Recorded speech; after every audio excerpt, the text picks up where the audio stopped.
Lauren had seen hundreds of suitcases, thousands maybe, but the one Briggs stopped at didn't rattle, didn't smell like narcotics or gun oil, didn't leak powder or wires. And still, Briggs froze. The kind of freeze that says, something is wrong, not trained, not commanded, instinctual. What followed wasn't just another airport stop. It was a chase, a detonation, a discovery so horrifying that even federal agents hesitated to open the file afterward. Hidden behind a wealthy passenger's charm and a forged diplomatic badge was a bioengineered nightmare so advanced, only one being could detect it. And he had 4 legs, a scar behind his ear, and eyes that had seen too much. This is the untold story of how a K-9 with a forgotten past stopped an international disaster without ever saying a word. Because some heroes don't bark. They just refuse to look away. The fluorescent lights inside Terminal 5 hummed faintly as they flickered to life, casting long, ghostly reflections across the polished granite floor. Outside, the December air bit through the glass with a quiet intensity, frosting the windows with thin veins of ice.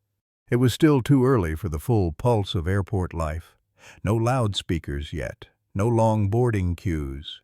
Just the quiet shuffle of cleaning crews, the occasional early flyer adjusting their scarf, and the measured steps of Officer Lauren Parker and the K-9 at her side. Briggs, her 4-year partner, moved in rhythm with her gait silent, alert, fluid.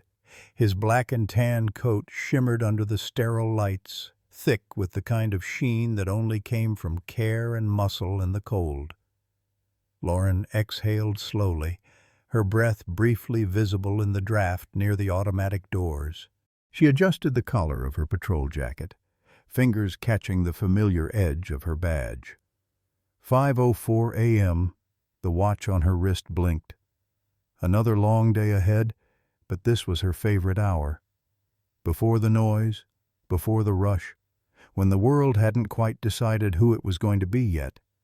She looked down. "Ready, boy?" Briggs didn't wag. He never did on duty, but his right ear twitched, and that was answer enough.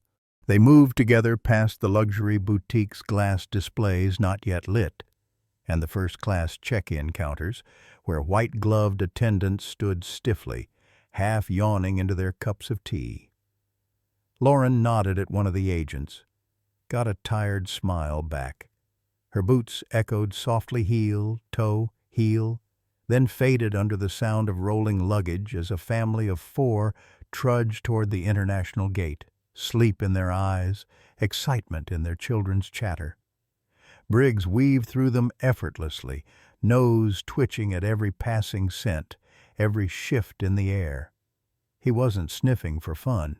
Every movement was calculation, assessment. Lauren watched him, still in awe sometimes. There had been a time, not that long ago, when she wasn't sure she'd ever walk a terminal again. The image of her former partner, Shadow, came unbidden. The older shepherd, full of fire, with a bark that could stop a grown man mid-sentence. They'd served 5 years together, until the warehouse raid, until the flash, until the quiet. Lauren still bore the scar under her ribs. But it wasn't the pain that lingered.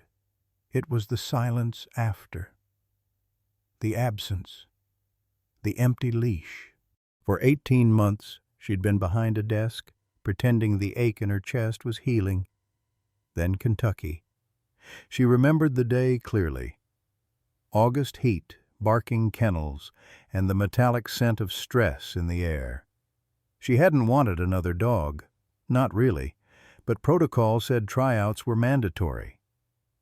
"This one's different," Sergeant Torres had said, nodding toward a kennel that looked darker than the rest. "Rescued from a lab bust. Doesn't trust easily. Doesn't work with anyone." Lauren had almost walked past, but when their eyes met, his eyes too intelligent, too knowing for a dog, she'd stopped cold. He hadn't barked, hadn't paced, just watched, like he was deciding whether she was worth it. And then he'd stepped forward, pressed his scarred head against her hand like it was a contract. Now, years later, he still walked at her side, still watched her in the quiet. "Terminal 5's all yours this morning, Parker," came the voice of Officer Delgado over the radio. "No scheduled sweeps from TSA until 900. "Copy," Lauren replied, pressing her earpiece. "Briggs and I are on rotation now. East wing to west." They moved into the outer perimeter, an area most passengers never saw. HVAC grates hummed overhead. The sharp scent of jet fuel leaked in through the cargo bay entrances. Briggs slowed near a service cart, sniffed the wheelbase, and moved on. Lauren made a mental note. He always remembered odd chemical profiles, more accurate than any sensor she'd ever carried. They turned the corner into the high-tier boarding lounge. Soft carpet muted their steps. A man in a three-piece suit dozed upright, neck awkwardly tilted against a velvet headrest. Briggs didn't even glance. No threat, not even interest. And then something. Briggs paused. Nostrils flared once, twice, ears up, tail still. Lauren's fingers instinctively brushed the edge of her belt. But Briggs moved again, relaxed. "Not yet." "False start?" she asked under her breath. Still no wag. They reached the panoramic windows facing runway 7. In the distance, the horizon bled faint gold into a steel-blue sky. A plane lifted through the cloud mist, gears still extended, its tail blinking like a heartbeat. Lauren leaned one hand on the glass. Briggs sat beside her, panting softly now. She reached down and let her hand rest gently behind his ears. "You did good," she murmured. No words came back, of course, but his quiet presence filled the space, a kind of language only they spoke. In 20 minutes the crowds would come, people with destinations and deadlines and too much perfume. But for now, it was just them. The cop and the dog, the woman and the second chance. And Briggs? He watched the sky like he remembered something she'd forgotten. The tempo of the terminal had started to shift. By 6 a.m., Terminal 5 no longer belonged to silence. Engines roared in the distance. Security gates rattled open. The scent of burnt coffee and tired perfume began to fill the air as luxury travelers shuffled through first-class lanes, jackets folded over forearms, voices low but curt. The calm had thinned, but Lauren Parker remained in sync with the steady cadence of her partner's steps. Briggs hadn't so much as flinched in 30 minutes, until now. They were passing the premium check-in zone glass, chrome and soft jazz, playing from hidden speakers, when Briggs stopped. Not froze, not barked, just stopped. A full-body tension moved through him, ears stiff, gaze locked forward, tail horizontal, motionless. A single, precise inhale flared his nostrils, and his jaw tightened, not in aggression, but focus. Lauren's heart slowed. It wasn't the usual cue for narcotics, not food, not explosives. This was something else. She followed his line of sight. A high-end carbon fiber suitcase rested beside a man in an obsidian wool coat. The case looked like it had never touched pavement-perfect corners, fingerprint-resistant polish, metal latches like brushed steel. The man beside it was tapping on his phone with the casual precision of someone who lived on private Wi-Fi. Dark hair, no tie, sleek black scarf draped just so. Expensive but quiet. American accent softened by too many years in Geneva or Singapore. His suitcase had half a dozen international first-class tags. He didn't notice Briggs staring. Lauren did. She stepped closer. "Briggs?" No reaction, but his chest tightened on the exhale. She scanned the man. Business class posture, no visible signs of anxiety. Except a subtle shift in the angle of his feet, ever so slightly pointed toward the nearest exit. That was a tell, a good one. Briggs crept half a step forward, then froze again, nose hovering just above the seam of the suitcase. No growl. But his hackles lifted. Not drugs, not explosives. Something else. Lauren trusted that stillness more than any test strip or handheld wand in her belt. She approached the man, keeping her voice even. "Excuse me, sir." He looked up from his phone, blinking like someone caught mid-email. His smile was charming, practiced, but his eyes, too calm. "Yes, officer. Mind stepping over here with your luggage for a quick secondary screening?" A pause. Barely half a second. But it was there. He glanced at Briggs, then the security exit, then back at Lauren. "Is there an issue?" Lauren offered a professional smile that didn't reach her eyes. "Just a routine check. Random selection, nothing to worry about." "Of course." He gave a clipped nod and reached down to grasp the case's handle. His movements were smooth, too smooth. Briggs's body surged forward an inch. Not a pounce. A warning. The man froze just for a beat. Lauren stepped between them. "You can leave the suitcase right there for now, sir." He slowly straightened, one hand still loosely on the handle. "It contains electronics, sensitive instruments. I'd rather not have it out of my sight." "That's understandable," Lauren said. Her voice had cooled. "All the more reason for a proper inspection." The name on his luggage tag caught her eye. D. Grant. Just Grant clean block font. Not even a middle initial. She made a mental note. Behind her, Briggs gave a low sound. Not a bark, not even a growl.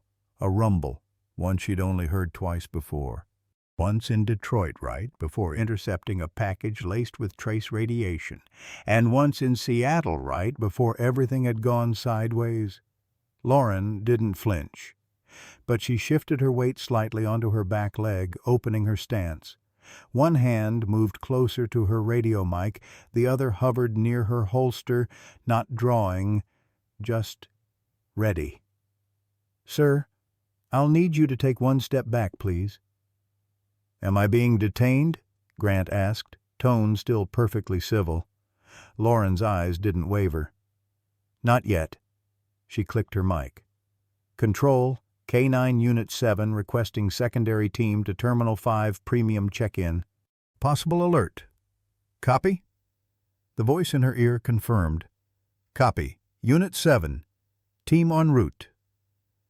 Grant's eyes narrowed just slightly, then a smile. "I really do need to board soon. Tokyo flight, first class. Perhaps your team can be more efficient?" Lauren returned the smile, colder. "We're always efficient when it matters." Briggs repositioned himself, angled sideways now between Grant and the suitcase, tail stiff, body low. He wasn't in attack mode. He was in guard mode.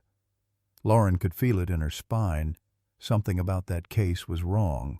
The air around it felt heavier. She hadn't smelled anything, but Briggs had, and he'd never been wrong, not once in 4 years. The man's demeanor had shifted.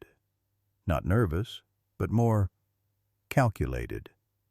Every motion now felt like performance-rehearsed pauses, well-timed smiles. It didn't smell like a nervous traveler. It smelled like someone who knew exactly what was coming. She made eye contact with Briggs again. His eyes flicked once toward her, just a flick, and then locked back on the suitcase. It was the silent signal they'd refined over hundreds of patrols. Lauren took a breath. Whatever this was, it was about to change the shape of her day. It happened fast. Too fast for most people to register. But not for Lauren. Not for Briggs. 1 second, Daniel Grant stood beside his sleek suitcase, calm as ever. The next, his eyes flicked, cold and calculating, and he hurled his phone at her face. Lauren saw the flash of metal and glass hurtling toward her. Instinct took over. She turned just in time. The device grazed her cheekbone and clattered to the floor in pieces. But Grant was already moving. Shoulder down, he shoved the luggage cart nearest to him into Briggs's path with surprising strength and bolted, vanishing into the crowd. "Briggs, go!" Lauren shouted, already sprinting. But the command was unnecessary. Briggs was airborne before the cart fully tipped, vaulting over it in a blur of muscle and control. His paws hit the terminal floor without sound, claws gripping marble, eyes locked on the suspect. "Control, K9 Unit 7, we have a fleeing subject," Lauren barked into her mic. "Male, early 40s, black coat, carbon fiber suitcase left behind at Terminal 5 Premium. Briggs is in pursuit active alert." Travelers turned in confusion. Some ducked, some froze, others did what everyone did now. Lifted their phones, filming chaos through tiny screens. Grant darted through the check-in line, knocking over a polished chrome sign and sending a startled woman stumbling backward with a cry. Lauren dodged past her, heart hammering. The man was fast, trained. This wasn't panic, it was choreography. He's done this before. Briggs closed the distance with frightening precision, not barking, just moving, cutting through the human current with the practiced ease of a predator. "Gate agents, lock exits now!" Lauren yelled as she leapt a tipped-over suitcase, nearly colliding with a teenage boy gripping an oversized neck pillow. "This is not a drill!" Grant vaulted a velvet rope divider and swung hard left toward the lounge corridor. Lauren followed, her boots thudding against the tile now slick with melting snow dragged in from early flights. Subject veering eastbound past Lounge Hall, requesting secondary intercept team at Concourse D Junction.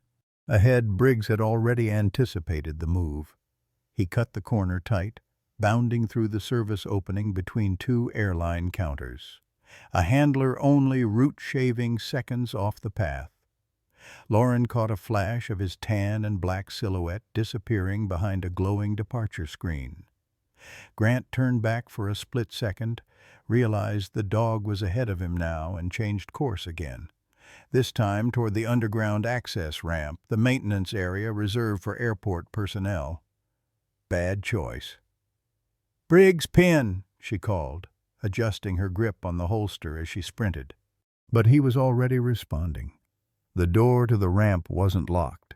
Grant slammed into it shoulder first and vanished into the cold gray guts of the terminal. Lauren followed without hesitation. Instantly the air changed. Cooler, harsher, echoing with the distant growl of turbines and the sharp whine of service machinery. The flickering fluorescence overhead cast flickering shadows across the concrete walls. The scent of grease, ozone, and cold metal filled her nose. And just ahead, Briggs's low growl. It rumbled like distant thunder through the corridor. She slowed, steadied her breathing. This wasn't just a chase anymore. It was a trap. Her mic clicked. "Control, suspect has entered restricted maintenance access ramp beneath Terminal 5. I'm in pursuit. Requesting immediate backup. Hazmat standby. K9 has given chemical alert previously." She unholstered her sidearm but kept it low, eyes darting through every cross aisle, every hidden shadow. The pipes above her hissed. A service crate to her right shifted slightly. The sound of boots against steel grating echoed far too many directions. Then Briggs barked. One single bark, short, clipped, different. Not aggression, not warning. Proximity. Lauren rounded the corner and saw the door just cracked open, cool vapor drifting out from inside. A utility room.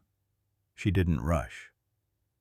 "Briggs," she whispered, and he appeared like a ghost from the side alcove, teeth bared, body low. He looked at her, waited. Lauren nodded. They moved in tandem.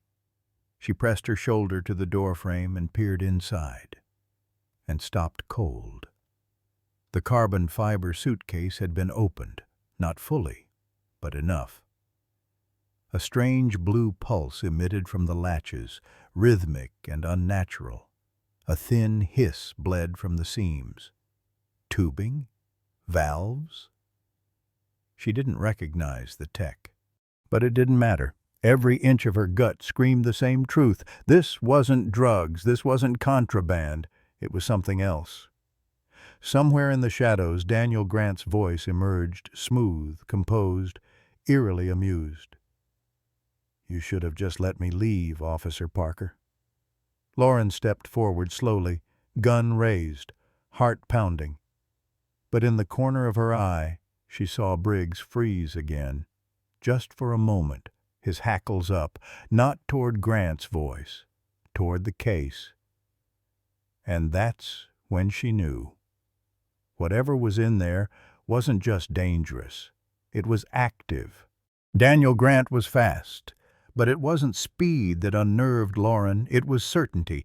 Even as he ran, there was no sign of panic, no ragged breath, no wasted movement, just deliberate, surgical retreat like a man who'd rehearsed every corner of this place long before the chase had begun. Lauren stayed close, her Glock low but ready, boots slamming hard against the grated steel floor as she followed him into the belly of Terminal 5's restricted access corridors.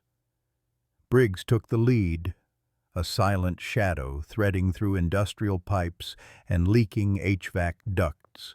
The air here was colder, sterile smelling of oil, chilled metal, and something faintly electric. They hit a split in the corridor. Grant made a sharp turn left straight into the deeper maintenance zone. And then he did it.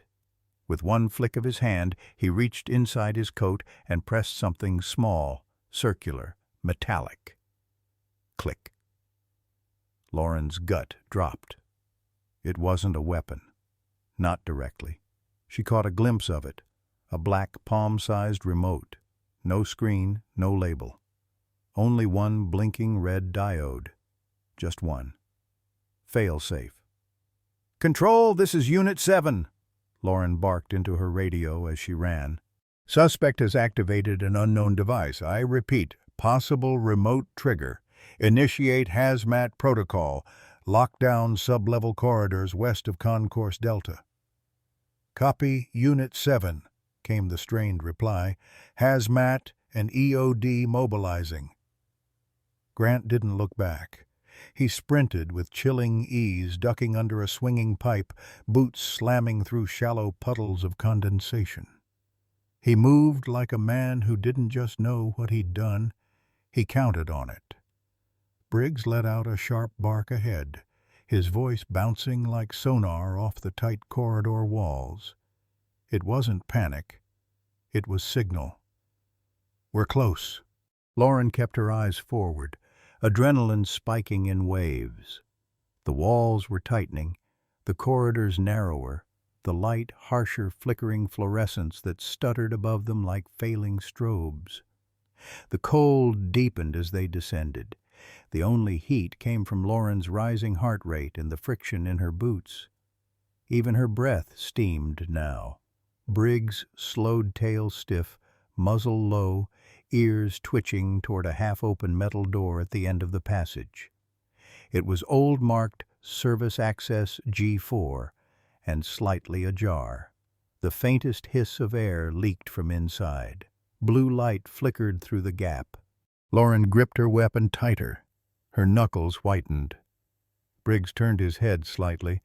Eyes met hers. That single flick of understanding passed between them like always. They moved. Inside, the temperature dropped even more. The hum of nearby equipment vibrated through the floor. Grant was there on the far side of the room, silhouetted against the soft glow of an LED panel embedded in the wall. His coat was off now, sleeves rolled, gloves on. He stood calmly next to the carbon fiber suitcase, its edges now illuminated with pulsing blue latches. Not LED strips. Timers. The hissing sound had grown louder. Something was venting. Lauren spotted the valve ports built into the suitcase's seams, so subtle they could have passed for design accents. Thin trails of condensation danced in the air around it. A portable regulator? A contained pressure release system? She didn't know the science, but she'd seen enough drills to understand what came next. "You know," Grant said without turning, "if you'd let me walk away, no one would have gotten hurt." "Still time to stop this," Lauren replied, voice sharp. "I doubt it." He finally faced her. The smile was gone. In its place was something worse satisfaction. "You'll need to make a choice soon, Officer Parker." He lifted the remote again, showed it to her, and pressed another button. The suitcase blinked red. Briggs let out a low, guttural growl. A new noise joined the room, a slow whine like a turbine winding up under strain. Lauren stepped forward. "Hands where I can see them." Grant backed away from the case, arms lifted mockingly. "What'll it be?" he asked, stepping into the shadows. "Me? Or that thing?" She inched forward, trying to track both the suspect and the case, the leash of decision tightening around her lungs. Briggs didn't wait. He took 2 steps toward the device and stopped, growl, changing pitch. It wasn't his usual drug alert, not even his explosive response. This was deeper, primal. Lauren knew that sound. It was the same one from Seattle, from the classified case, from the night another handler nearly died when no one trusted what the dog already knew. This time, she wouldn't hesitate. She raised her radio. "Control, active chemical signal. Possible bioagent container confirmed. Venting in progress. We need full lockdown now. Level 3 threat." A long pause. Then, "Understood. Perimeter closing. Hazmat ETA 10 minutes. Lauren's eyes snapped back to Grant's last position, but he was gone. Briggs growled again, deeper this time, and stepped forward to guard the suitcase like he was the only barrier left between it and the world. Lauren didn't need further confirmation. The trigger had been pulled. Whatever came next, they were already in it. The utility room door slammed shut behind her with a heavy clang, the kind that echoed too long in a space too quiet. Lauren's boots hit the concrete, breath clouding the cold air. The moment stretched, tight as wire. The room was large but cluttered, an aging maintenance space converted for something far more sinister. Chemical storage barrels lined the back wall, some labeled, some scraped clean. Worn-out ventilation fans wheezed overhead. A single exposed bulb buzzed erratically, casting jerky shadows across the floor.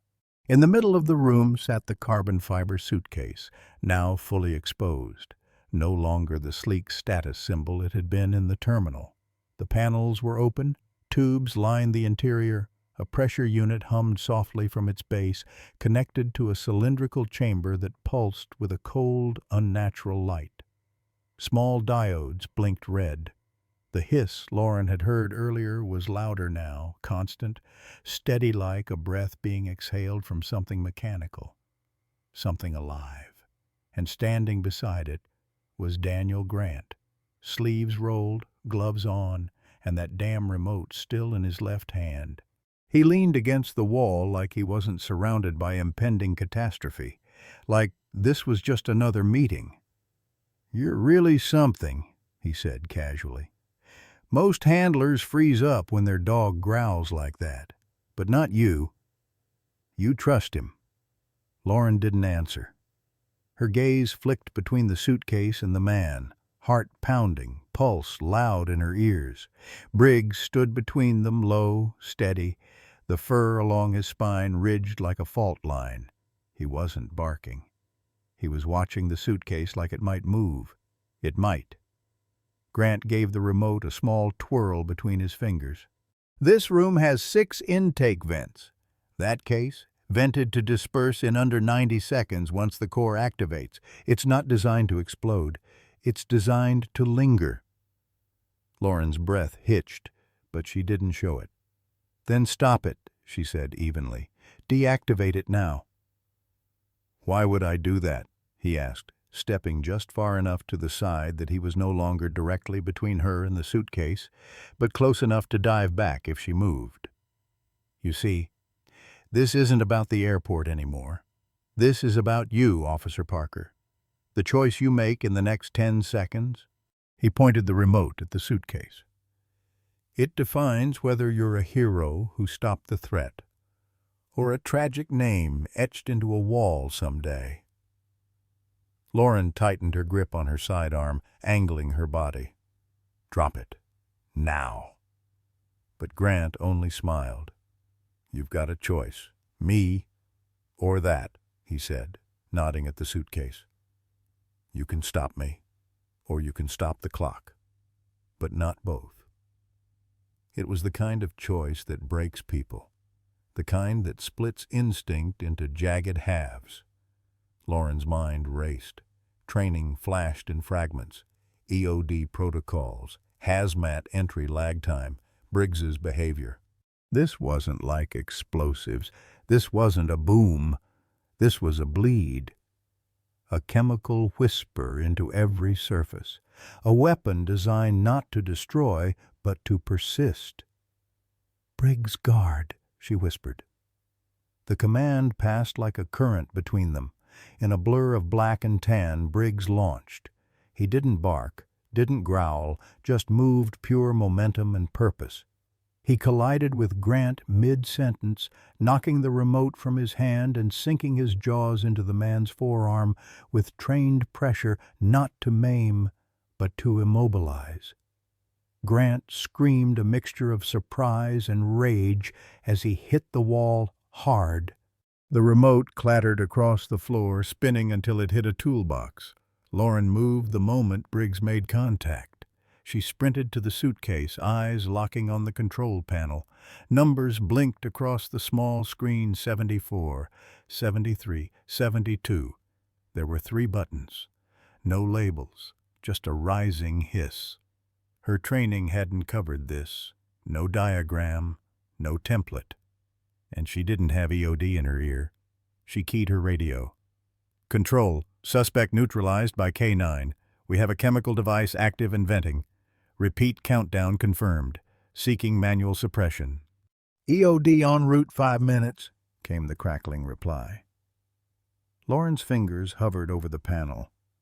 A button to stop it? Or one to accelerate?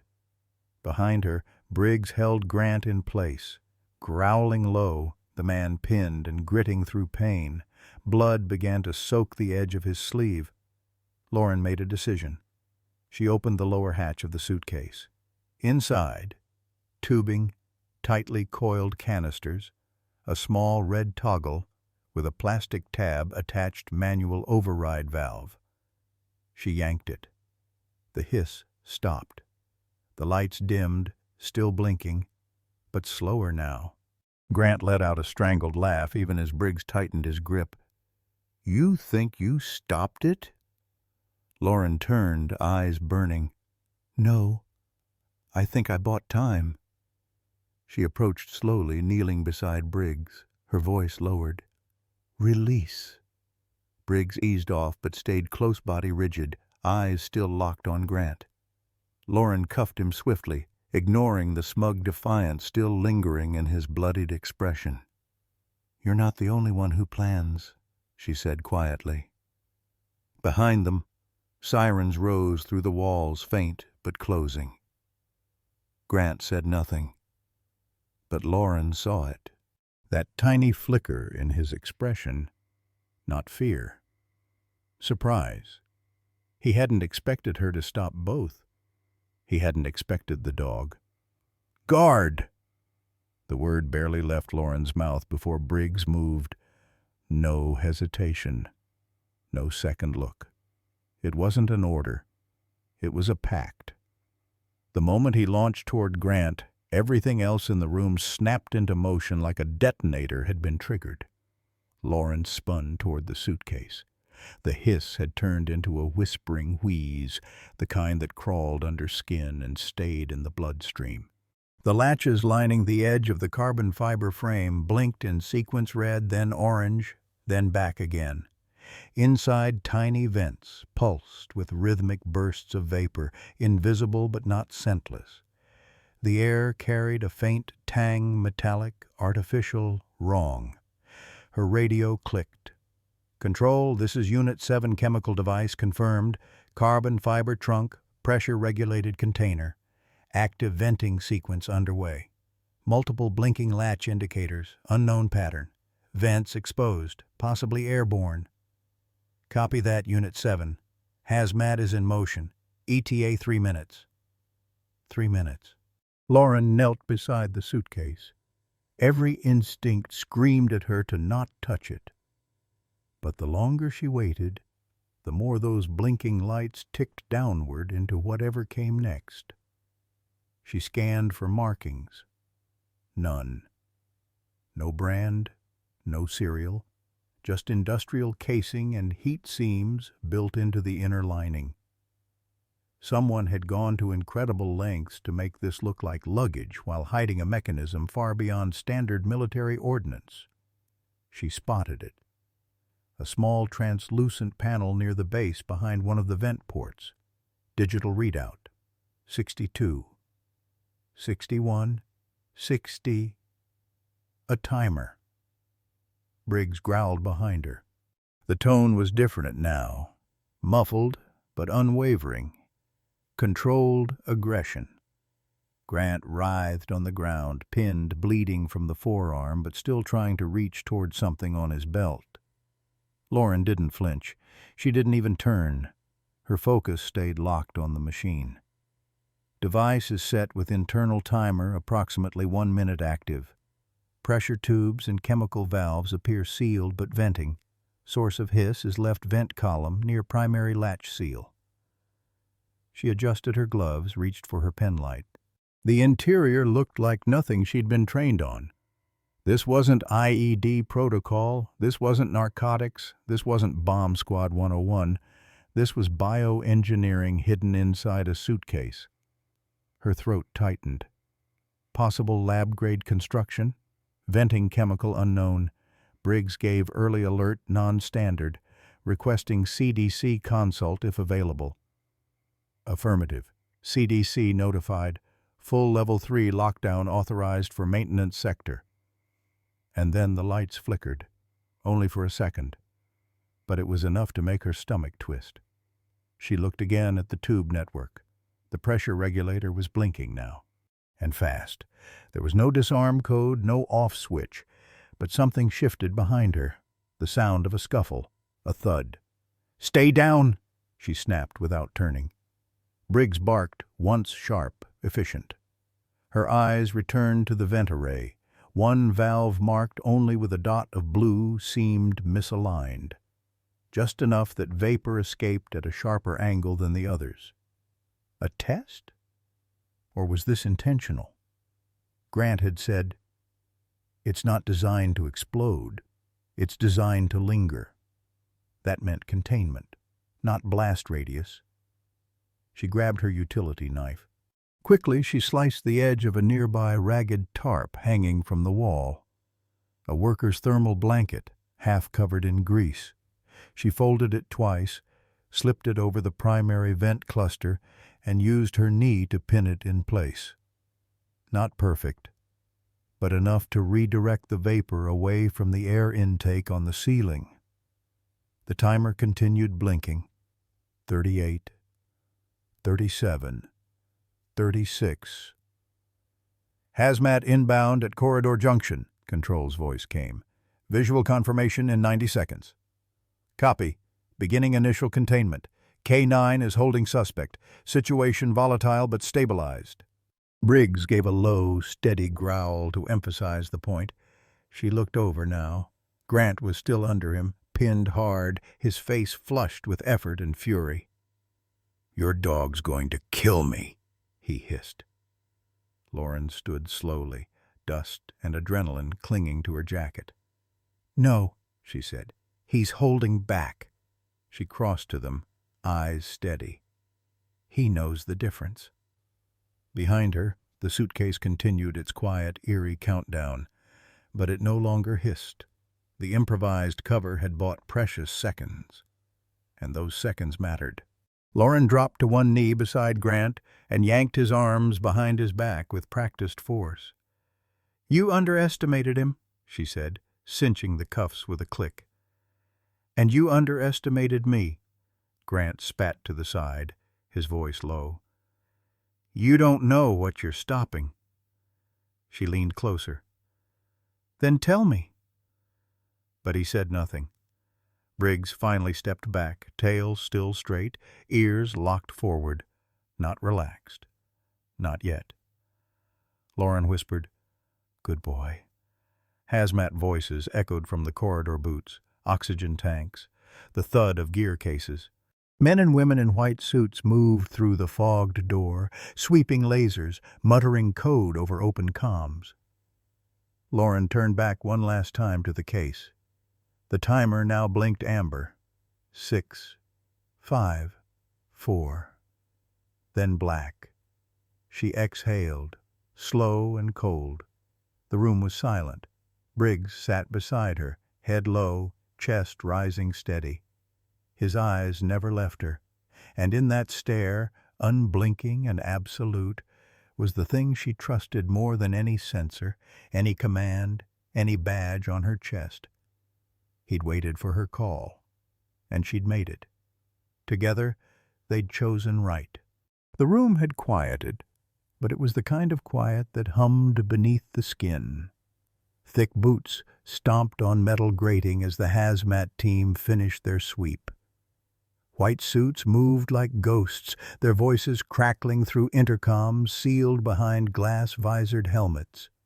Blue lights pulsed from scanning rods, casting eerie glows across the cement walls.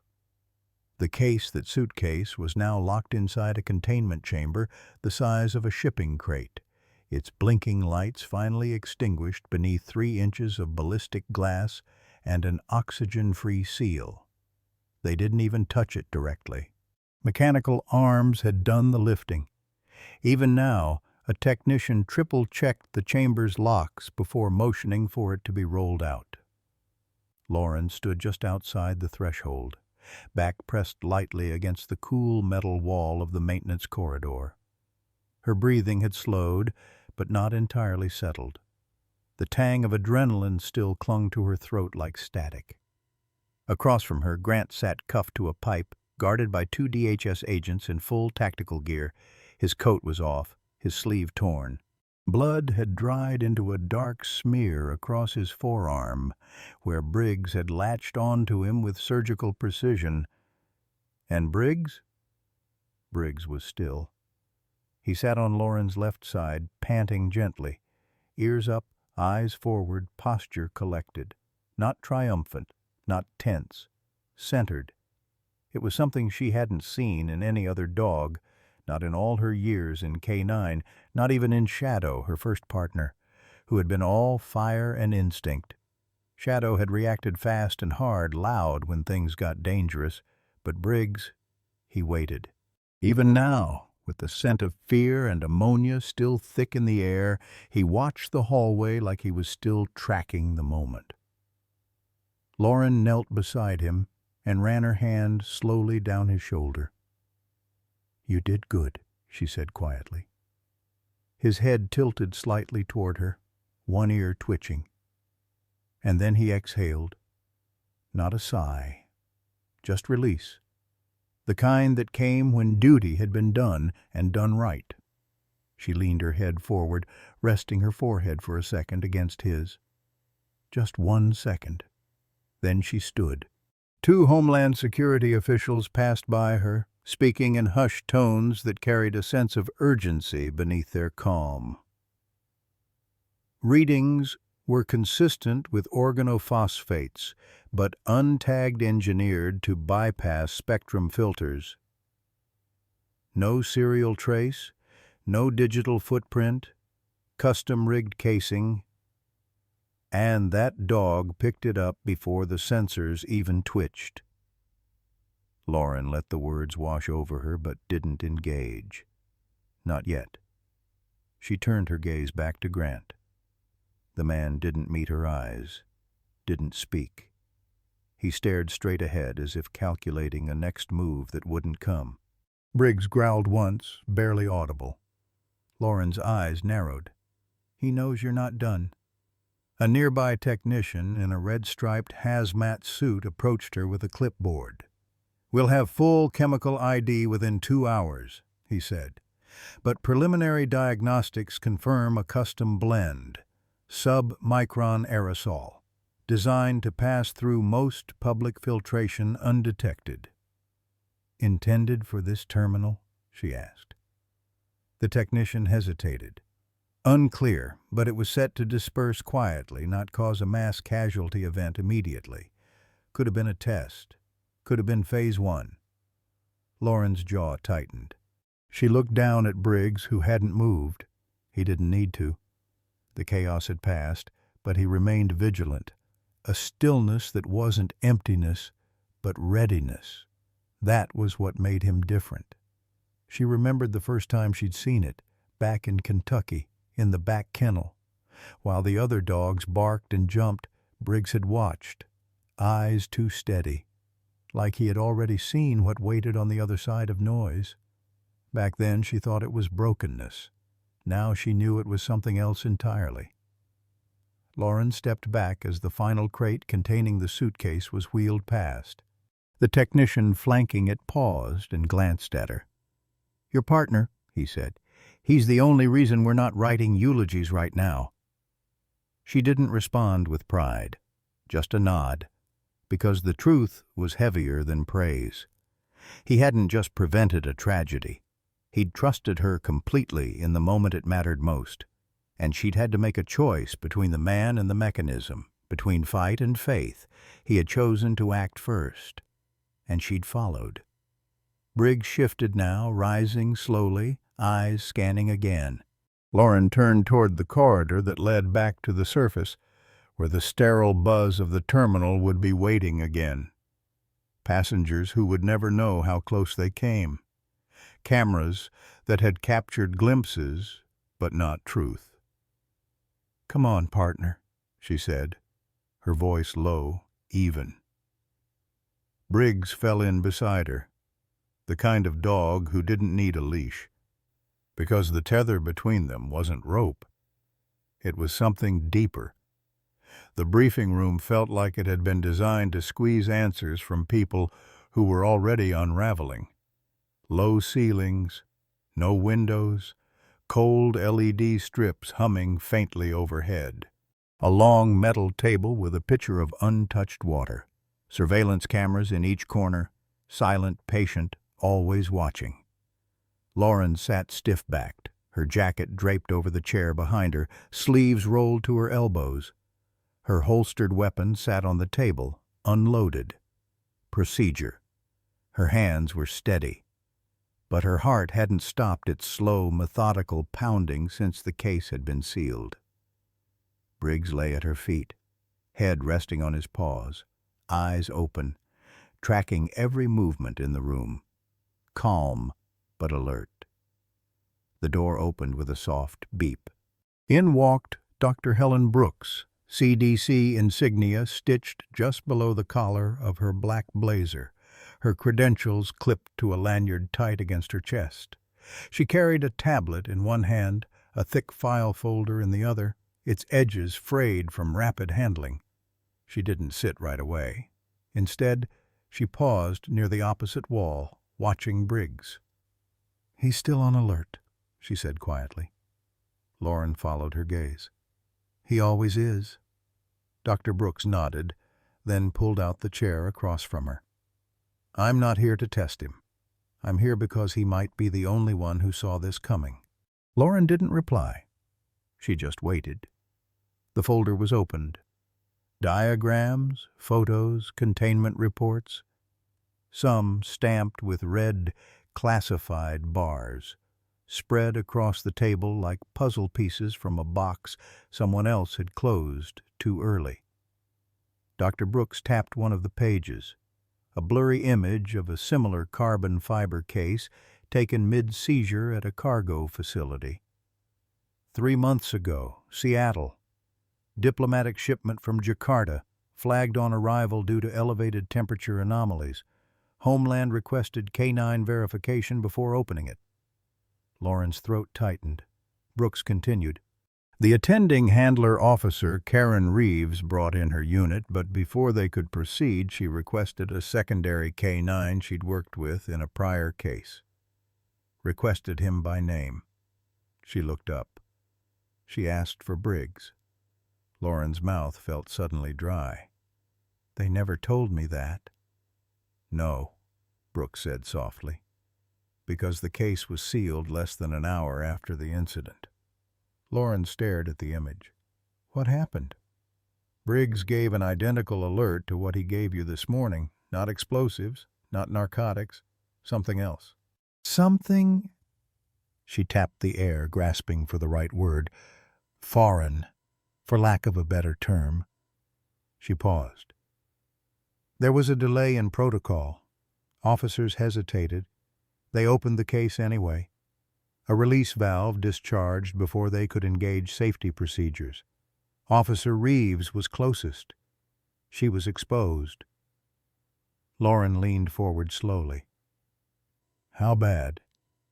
"She lived," Brooks replied, "but hasn't walked since. Still undergoing neurorehabilitation. Her canine partner had to be euthanized due to secondary exposure." Briggs shifted slightly under the table, as if feeling her tension radiate through the floor. "I asked for updates," Lauren said. Her voice was tight but quiet. "They said it was an allergic reaction. Environmental hazard. Nothing actionable." Dr. Brooks tilted her head, voice dropping. "They lied." A silence followed that wasn't empty. It was dense. Then Lauren said, "She asked for him by name." Brooks nodded. "You weren't cleared for the deployment, but she knew something was wrong. Said only one dog had reacted like that before. Only one." Lauren reached down, brushing her hand gently along Briggs's shoulder. He didn't move. "He reacted today the exact same way," she said. "Didn't bark.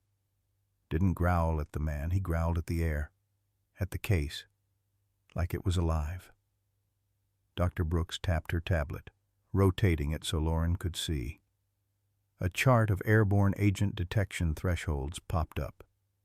3 lines. Industrial sensors, mobile units, and a 4th line in a different color. "Based on estimated molecular structure and dispersal vector," Brooks said, "your partner alerted before any of our tech registered measurable deviation. And I mean any. Not even infrared picks up trace heat until 10 seconds after his behavior shifts." Lauren stared. "You're saying he sensed it before science did?" "I'm saying," Brooks replied, folding her hands, "that your dog is the only living organic sensor that has repeatedly identified this compound before dispersion. And we believe—" She hesitated. "It's because of what was done to him." Lauren's stomach dropped. The shelter, the so-called training facility, the scars under Briggs's fur. "I want to be very clear," Brooks added. "This wasn't instinct.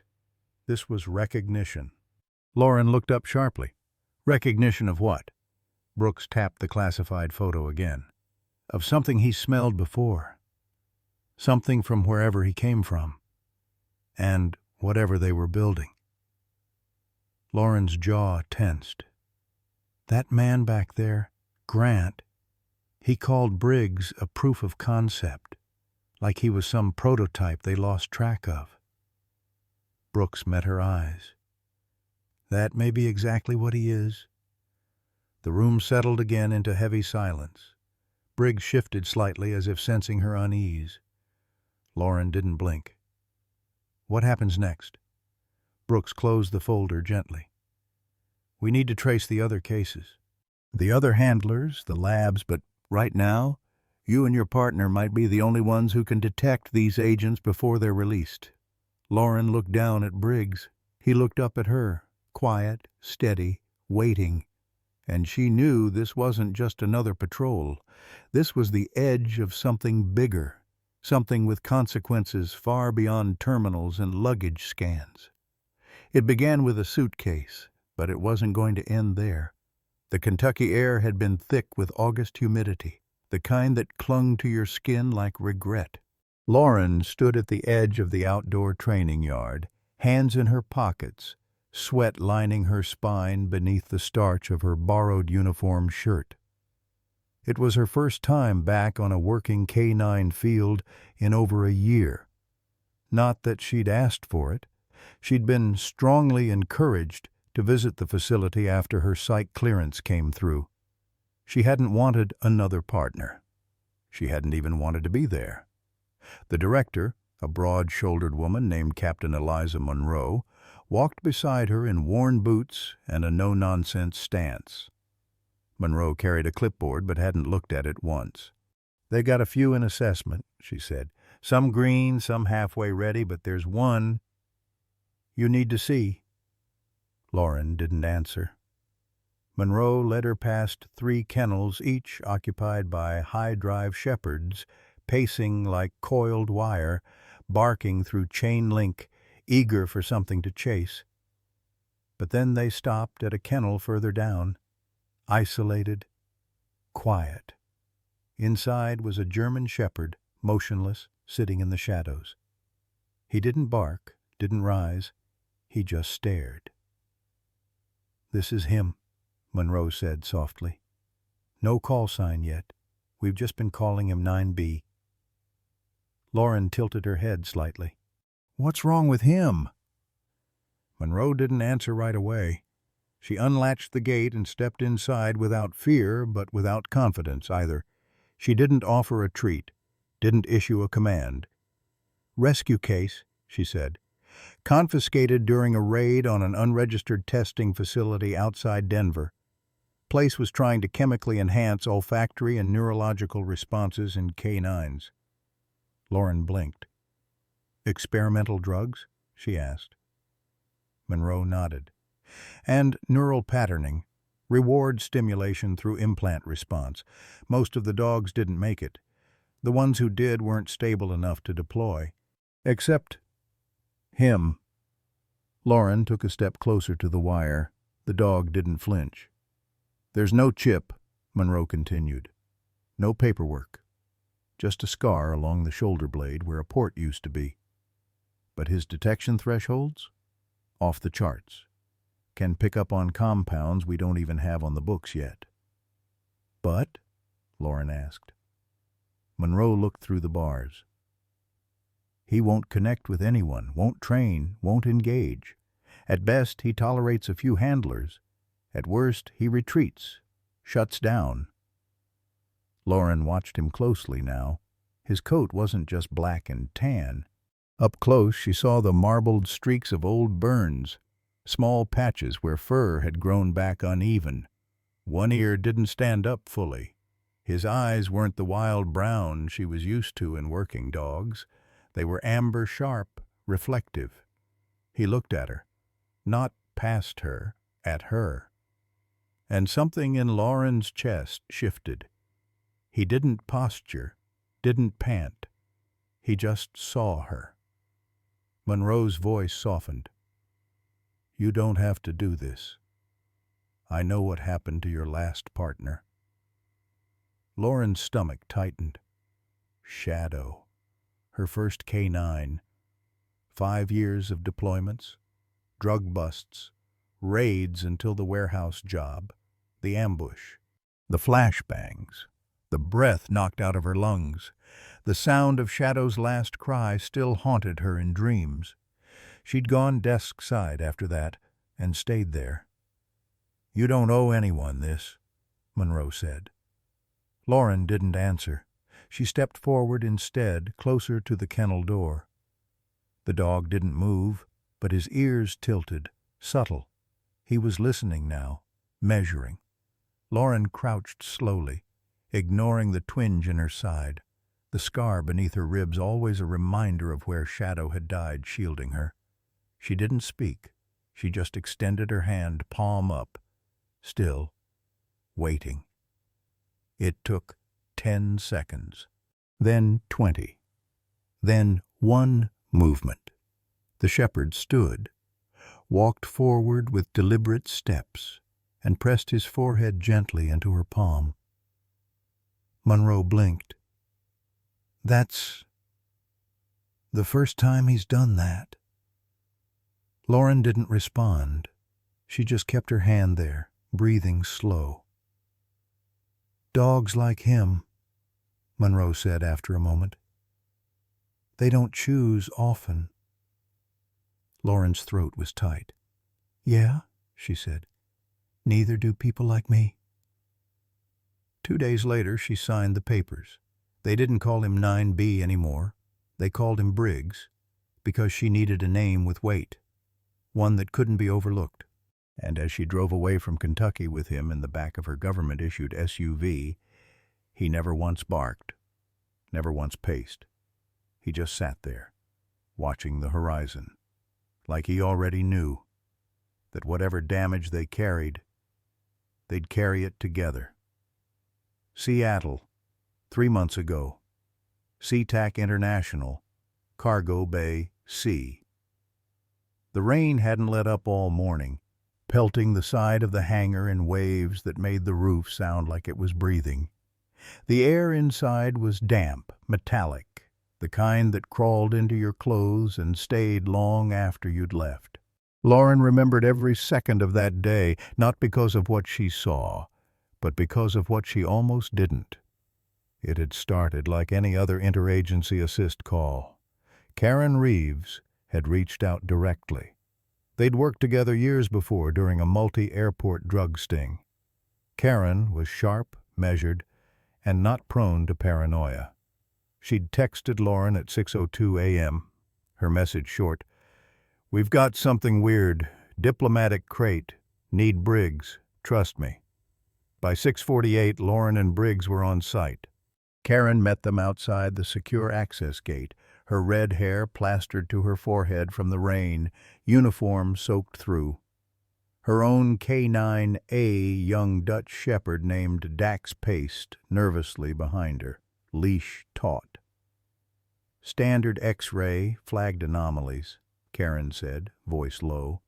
"Nothing explosive, no radiation." But Dax went rigid, froze. Didn't bark, just backed away like it burned. Lauren had exchanged a glance with Briggs, who stood beside her like carved stone. The moment they passed through the inner gate, his body changed, not visibly, not to anyone who didn't know him. But she saw it.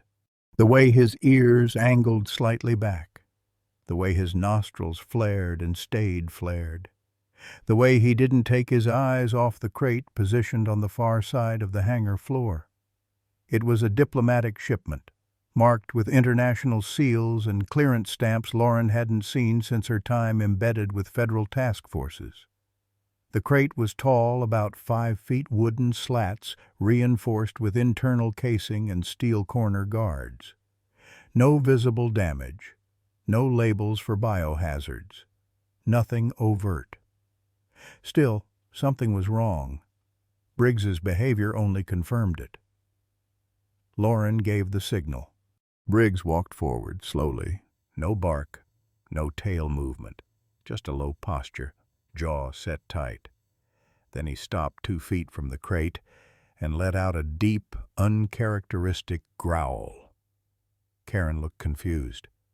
That's not his normal alert. No, Lauren had said. It's not. And that's when Briggs moved. Fast. He turned, shoulder-checking Lauren back 5 feet in one hard shove, then darted to the left. The crate hissed. It was barely audible. Just a sudden release of air, like a pressurized canister failing its seal. The side panel shifted, and a thin gray mist slipped into the space between the wooden slats. Karen was the closest. Before anyone could react, she staggered, grabbing her face. Dax barked, yanking hard against his lead, but Karen dropped to her knees, gasping as her radio clattered to the floor. "Get her out of there!" Lauren shouted. Briggs was already ahead of her, trying to push Karen back with his body. But it was too late. Her vision had already started to blur. The mist hadn't smelled like anything, but the effect was immediate. The team locked down the hangar in less than 2 minutes. Karen was rushed into containment and placed on oxygen. Dax was quarantined. And Lauren? She was pulled aside within the hour by a Homeland liaison she didn't recognize. Middle-aged, polished, zero warmth in his voice. "This incident is being reclassified, effective immediately.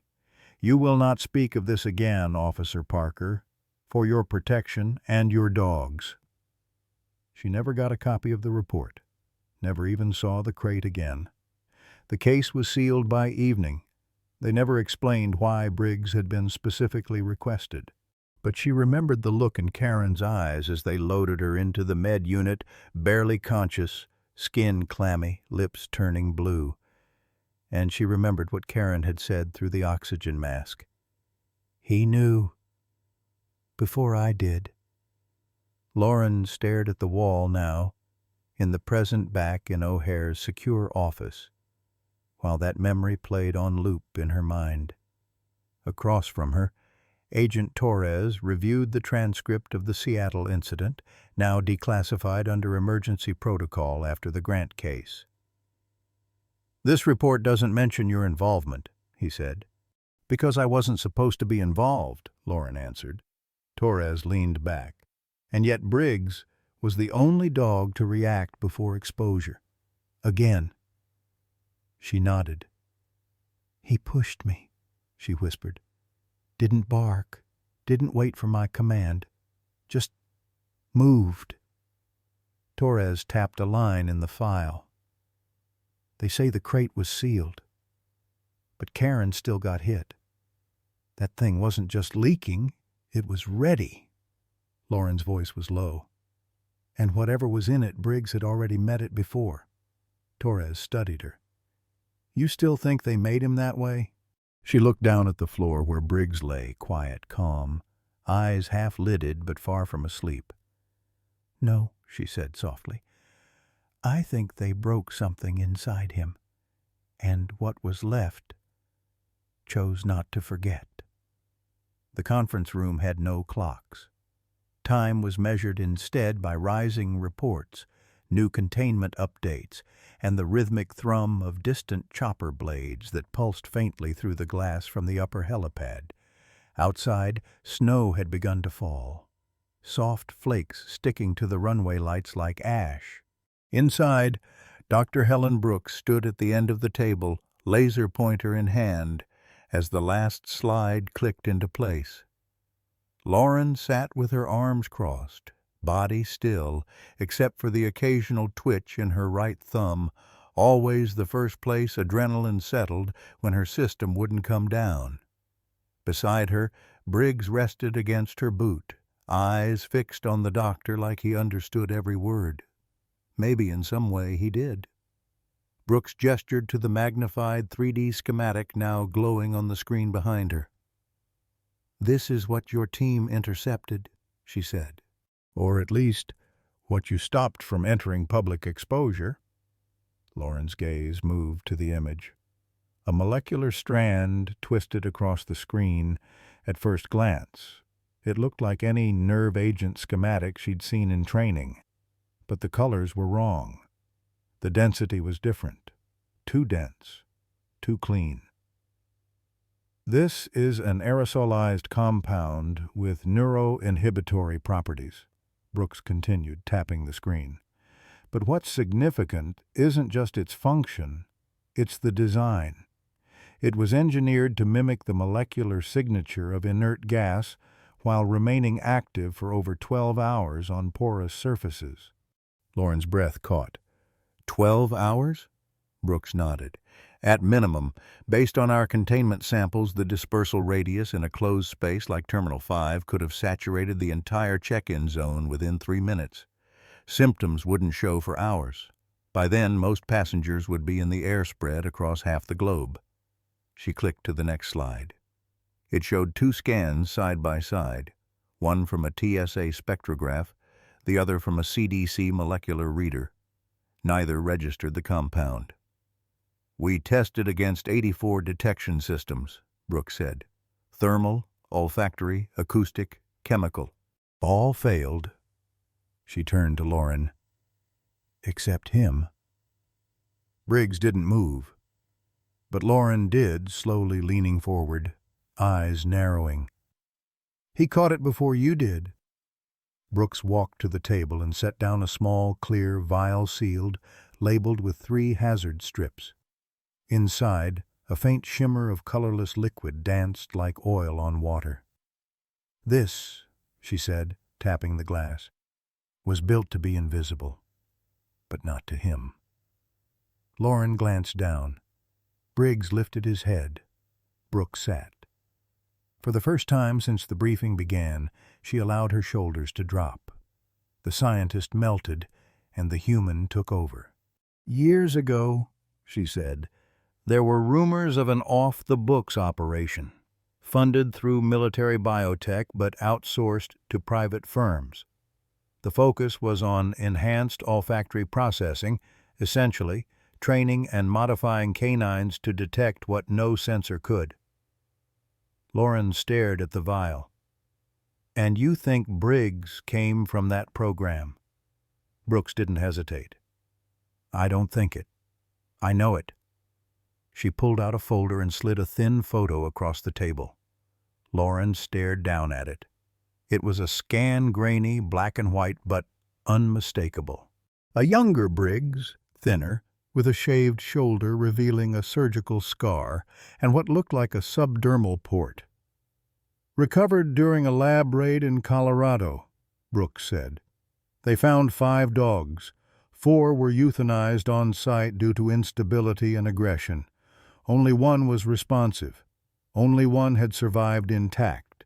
We didn't know his name. We called him Subject R9. Lauren's hands tightened slightly on the edge of the table. She didn't speak, didn't blink. She was seeing him again for the first time, back in that shadowy Kentucky kennel, the way he hadn't barked, the way he had simply watched her. Briggs was never supposed to be on the streets, Brooks continued. He was supposed to be data, a footnote, but someone smuggled him out, planted false shelter paperwork. We believe a whistleblower couldn't stomach what was happening inside that program. Lauren swallowed. So now what? She asked. You tag him? Lock him up? Call him a weapon? Brooks shook her head. No. I'm here because we need him. Because right now he may be the only reliable early warning system against this agent. A long silence followed. Briggs shifted again, just enough to press his body against Lauren's shin. Not hard, just there, present, solid, the way he always was. Brooks leaned forward, her voice softening. What you did in that maintenance room, what he did, changed the outcome of a worst-case scenario. But we have to understand something important. She tapped the vial again. This wasn't a one-time attempt. This was proof of concept, a test, a message. Lauren's jaw tightened. From who? Brooks paused. "We're working on it. But this formula doesn't just mutate naturally. It requires precision industrial-level synthesis, genetic algorithms to predict scent thresholds." She met Lauren's eyes. "This wasn't meant to kill hundreds. It was meant to test if it could, without anyone noticing. Except for one dog, one survivor." Lauren looked down at her partner. His eyes met hers.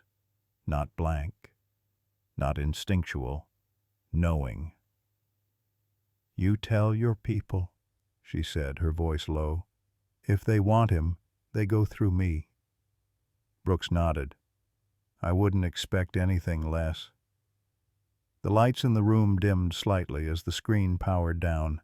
Outside the conference glass, a snowplow passed by the tarmac lights. Inside, the truth settled between them like something ancient and unfinished. Briggs lay back down, eyes still open. And the war he'd been built for was only just beginning. The overhead lights in the K9 housing bay buzzed faintly, the same sterile, flickering hum that filled so many government-built spaces. But tonight, the sound grated. Tonight it felt louder than it should, like the world was pressing down from the inside out. Lauren stood just outside Briggs' enclosure, her fingers wrapped around the steel bars, knuckles white. He was lying on the mat in the far corner of the kennel, head resting on his paws. He wasn't asleep. Not entirely. His ears twitched once when she approached, then again when she didn't speak. She didn't know what to say. The weight of the briefing still clung to her, thick and cold. Subject R9, neural ports, chemical enhancements, a ghost of a program that had never been meant to see the light. And Briggs, her Briggs, had been born of it. He had survived it. Lauren clenched her jaw. Her stomach had been tight since the conference room. Since she stared at that photo of him, ribs showing, scar exposed, eyes still bright even when everything around him was being destroyed. She remembered what Brooks had said. He was supposed to be data. A footnote. A footnote. Lauren closed her eyes. How many times had she reached for Briggs in the dark, after a hard day, after a nightmare about Shadow, and found him already awake, already watching her, like he knew? And maybe he did. Maybe he always had. The door creaked slightly as she stepped inside, closing it behind her. No leash, no command, no pretense of rank or protocol. Briggs lifted his head, ears forward now, but still didn't stand. Lauren crossed to him slowly, lowering herself onto the cool cement floor. The cold seeped through the fabric of her pants, grounding her. She sat in silence. He shifted only slightly, as if giving her room, not distance, just space to breathe. "I didn't know," she whispered finally. Her voice was hoarse, thinner than it had been all day. Briggs didn't move, didn't blink. "I didn't know what they did to you, where you came from, what you survived." Her throat tightened. She looked down at her hands, scarred, calloused, always steady, except now. "I thought I was helping you heal," she said, "bringing you home. But maybe you were never lost. Maybe I was." He rose slowly, padded across the floor without a sound, and sat beside her. Close, but not leaning, present. Lauren reached for him, hand shaking, and placed it on his shoulder. She could feel the muscle beneath the fur, dense, deliberate. But she could also feel the scar near the base of his neck, the one the fur never fully covered. A reminder, a brand, a wound. "You should hate people," she murmured. "You have every right to." But Briggs didn't hate. He never had. Instead, he chose to serve, to protect, to wait for her voice. That's what shattered her. Not the science, not the photos, the choice. Because no matter what they had done to him, no matter what they tried to build, what survived was his, not theirs. "You saved me," she said, "and I didn't even realize I was drowning." He leaned into her now, just a little, enough that she felt it, that silent, unmistakable language. "I'm here." Lauren swallowed a sob. Her shoulders slumped forward as she pressed her forehead against his. And for the first time since Seattle, she let the tears come. Not loud, not messy, just honest. Grief for what he endured, rage for what had been done, guilt that she hadn't asked sooner, and above it all, reverence for the living miracle at her side who'd carried every silent scar and still chosen to stand between others and danger. She sat there for a long time, fingers buried in his fur as the hum of the light slowly faded from her awareness. At some point, Briggs laid down again, head in her lap. She stayed until her breath slowed, until the weight became a little easier to hold. And when she finally stood to leave, he followed, not because she called, but because he wanted to. The briefing room had gone quiet again, but this time for all the wrong reasons.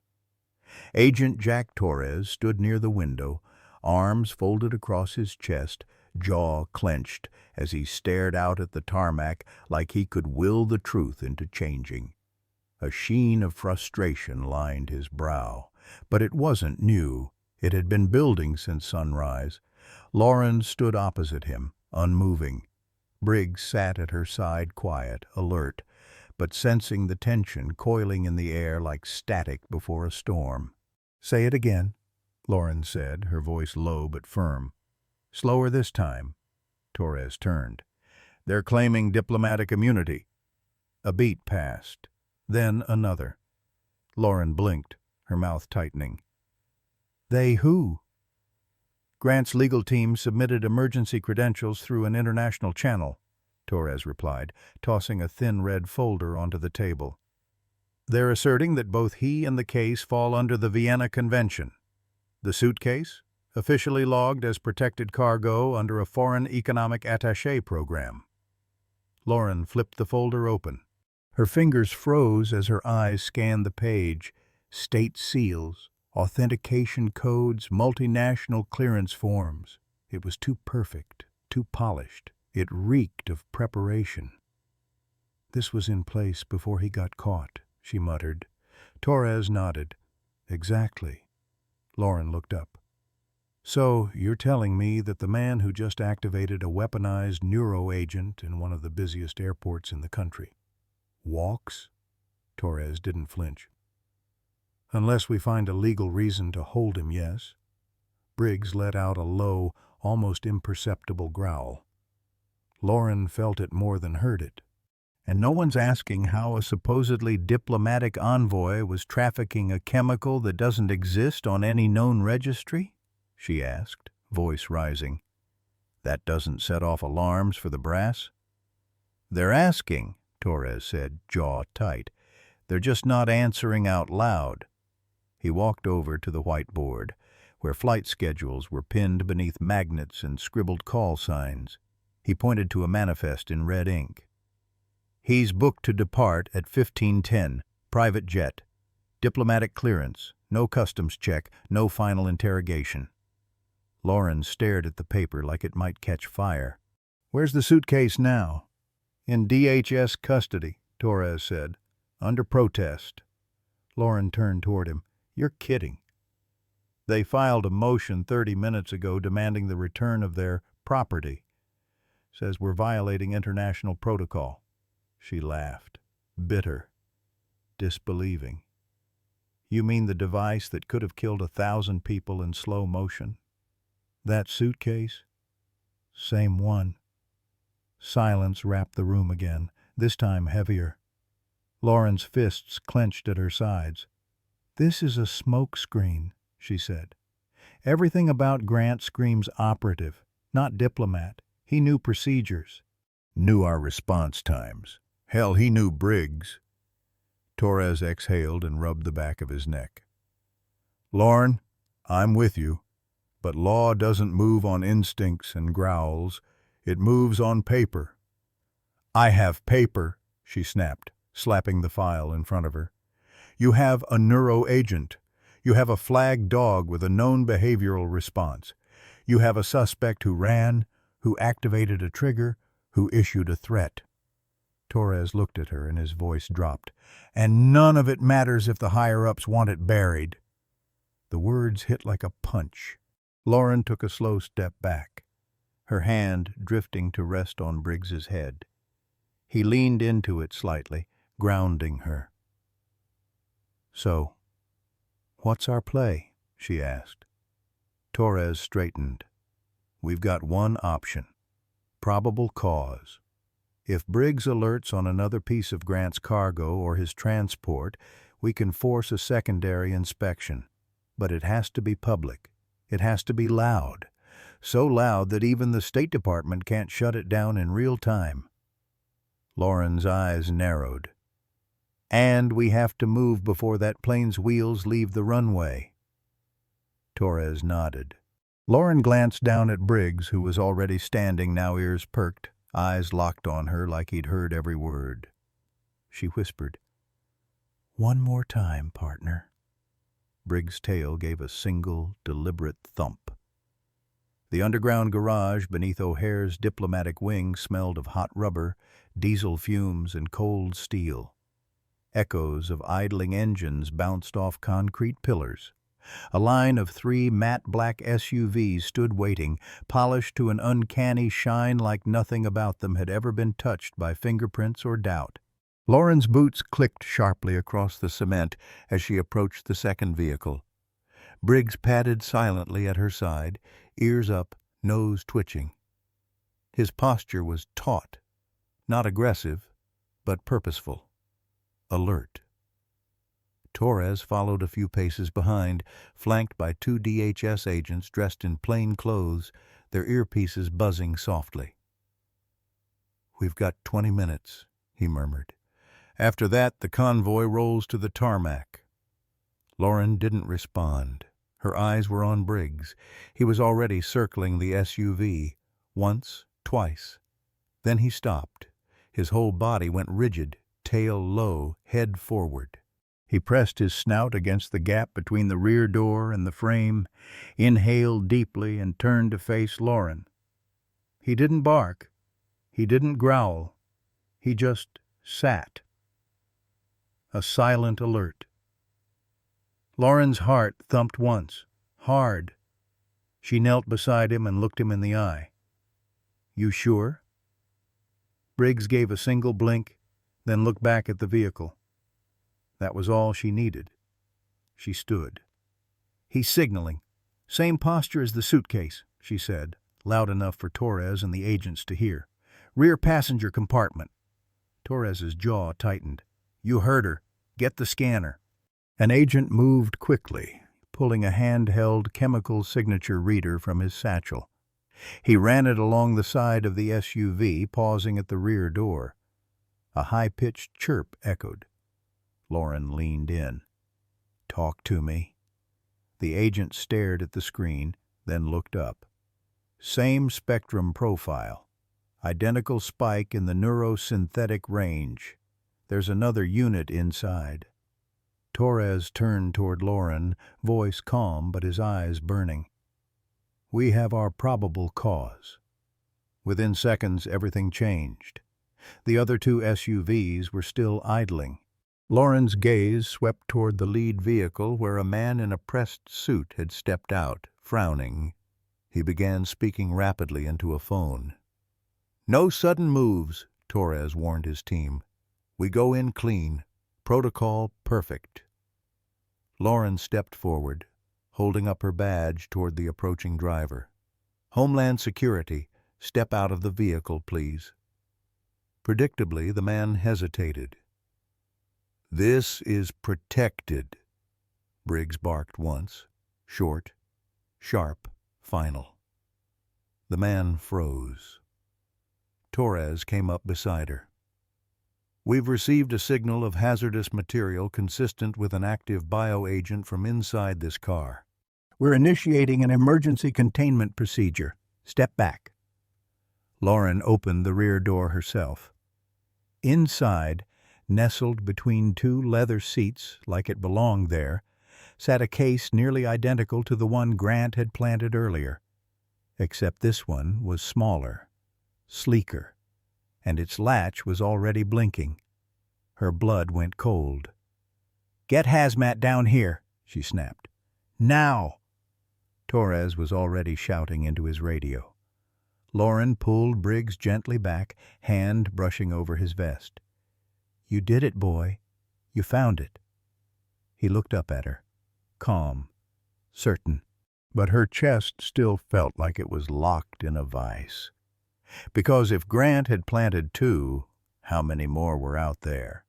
The command center was nothing more than a reconfigured maintenance office 2 levels beneath the terminal, its walls lined with whiteboards and satellite feeds, and a map of O'Hare's subterranean logistics sprawled across a folding table like a war front blueprint. Lauren stood quietly at the far end of the room, fastening the final clasp on her tactical vest. The Velcro groaned softly under her fingers, the weight of what came next settling against her chest like a promise she wasn't sure she'd survive keeping.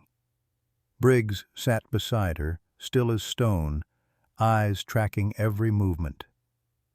"Okay," Torres said to the room, pointing at the terminal blueprint. "Convoys being held under pretenses of mechanical issues. We've got 2 routes they could pivot to. Alpha Team blocks Route 1, Bravo shadows Route 2. We intercept here." He tapped the screen where the exit ramp curved toward private hangars. An agent raised a hand. "What's the protocol if one of the cases is active again?" Torres didn't hesitate. "Then we follow Lauren's lead." She looked up, surprised. "Why me?" He met her eyes, steady. "Because Briggs is the only one who saw it coming twice, and you're the only one he listens to." That wasn't trust, it was burden. But she nodded. "Copy that." A long silence followed, the kind that descends right before a mission launches, where no one says what they're really thinking. That this wasn't a sting, not really. It was a bet that one German shepherd and one handler, still reeling from what they'd already survived, could stop a third attempt that hadn't even been officially recognized by the State Department. Lauren turned to her gear. 1 comm unit, 1 sidearm, 1 retractable lead, and a patch of fabric tucked inside her pocket part of her last K9's vest. Worn, frayed, still holding her scent and memory like ash. Briggs nudged her hip gently. A reminder. A nudge of now. She crouched down, meeting his gaze. "Hey." His tail swept once along the floor. Lauren leaned in until their foreheads nearly touched. "One more time, partner. We do this, then maybe we rest." Briggs didn't move, just watched her, calm and ready. He wasn't shaking. He wasn't nervous. He was waiting. Torres's voice cut through the moment. "Team to position. 5 minutes to green light." The hallway outside hummed with bootsteps and murmured strategy. Agents clipped radios to vests, nodded without words. Each person understood.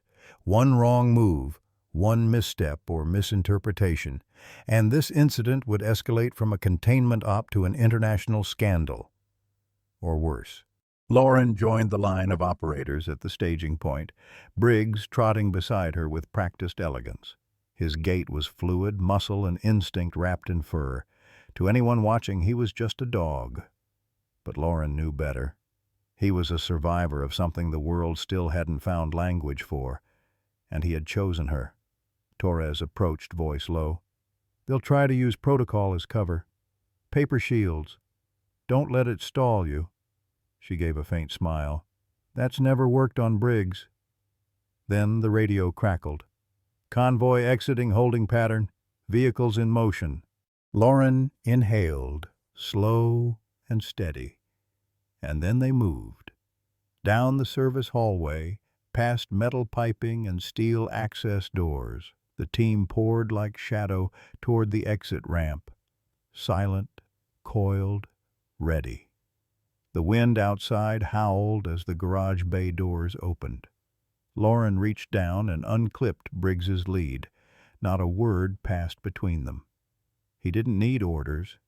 He was already watching the curve ahead where the first glint of headlights sliced through the dusk, and as the air grew colder and the final seconds drained from the clock, Lauren whispered under her breath, "Let's work, partner."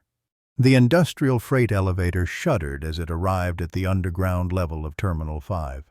Its metal doors parted with a groan that echoed off the concrete like a warning too late to heed.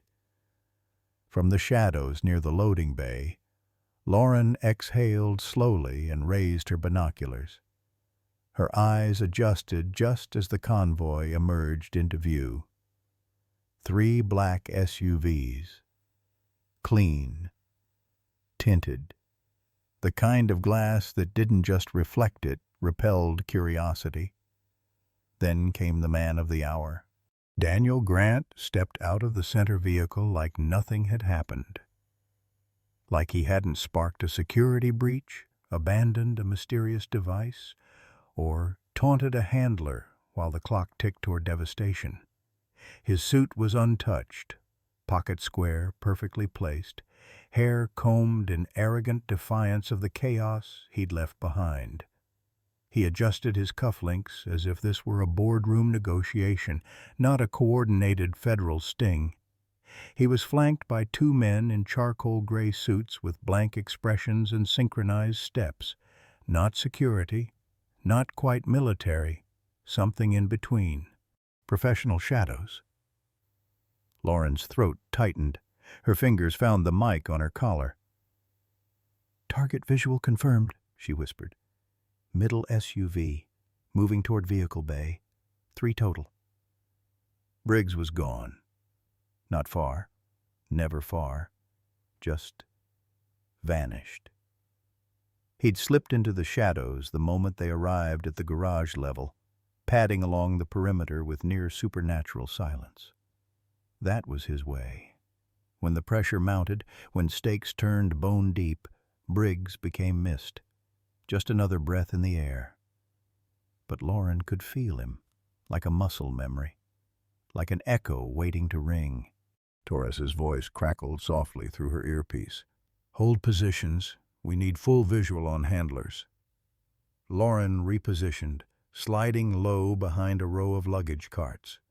The metal was cold against her elbow as she crouched, watching the suited men run standard protocol glance, scan, unlock. The convoy moved deliberately, too deliberately. No hesitation, no idle glances, no confusion. Grant wasn't escaping. He was executing something, a plan, a message. The first SUV's trunk popped open with a hiss of hydraulic pressure. One of the men stepped back, giving clearance. Lauren's heartbeat climbed, slow and stubborn, like water rising in a sealed room. Where was Briggs? Her fingers gripped the sidearm at her hip, thumb brushing the safety. Not to draw, just to remember it was there. The second SUV opened. Torres again. "Bravo team, shift to south pillar. Eyes on Grant's left." The air grew colder in the garage, and still no sign of Briggs. Until a glimmer of motion near the rear tire of the last vehicle. Not a shape, not even a full silhouette, just a tail. A slow, deliberate arc of fur and intent, retreating behind a structural beam. Lauren smiled faintly. "He's on them!" And then, as if on cue, Grant paused. He turned his head slightly. Not all the way. just enough to scan the edges of the garage. His expression didn't change, but his spine did, a fractional shift in posture. Awareness without alarm. He felt something. Not saw, not heard. Felt that he was being watched, stalked, measured. Briggs. Lauren lowered her voice further. He knows something's wrong. Eyes sharper, movements tighter. Torres. Copy. No move until we get full signal. Across the garage, one of the suited men opened the third SUV's trunk. Briggs didn't move. Not yet. Grant leaned against the vehicle, calm as ever, but his fingers tapped against the car's window in rhythm. 1, 2, pause. 1, 2. It wasn't nervousness. It was code, a prelude. Lauren's breath caught in her throat. She reached for her mic again. All units, he's signaling. The others tensed, a pause, a heartbeat, a wrong silence. Then, a low growl. It came not from overhead speakers, not from radios or machines, but from beneath the last SUV. Lauren recognized the cadence instantly. Briggs, alert, subdued, focused. Something was wrong, and close. She stood up just enough to get a clear visual, her eyes locked on the rear of the last vehicle. A case, sleek, black, identical to the one from the earlier incident. Unmarked, but Briggs had found it. Again. She keyed the mic with urgency. Red case confirmed. Trunk 3. Dog alert. He's signaling active again. And that's when it happened. The brake lights on the second SUV flared. Grant straightened, and Lauren's world snapped into motion. Briggs stopped moving. Not froze stopped. In that particular way only he did. Muscles coiled but still, ears twitching, nostrils flexed. Not a statue. A switchblade held mid-snap. Lauren caught it instantly. 3 steps from the convoy, partially hidden behind a service pillar, she saw his front paw hover half an inch above the ground. Hover. Hold. Return. A motion so small, so intentional, it might have meant nothing to anyone else. But to her? It was everything. The signal. The bad one. She didn't hesitate. Trunk 3 is active, she shouted into her mic, her voice ricocheting through the underground garage like a bullet. We have device activation. Move. Move now. And in the instant her words hit the air, the world fractured. The rear SUV's brake lights flared again, too long, too red, as if someone was riding them hard. A split second later, a mechanical hiss erupted from the trunk. Not hydraulic, pneumatic. Lauren's eyes widened. Gas release. From the edges of the third case black carbon fiber, low-profile mist began to seep out.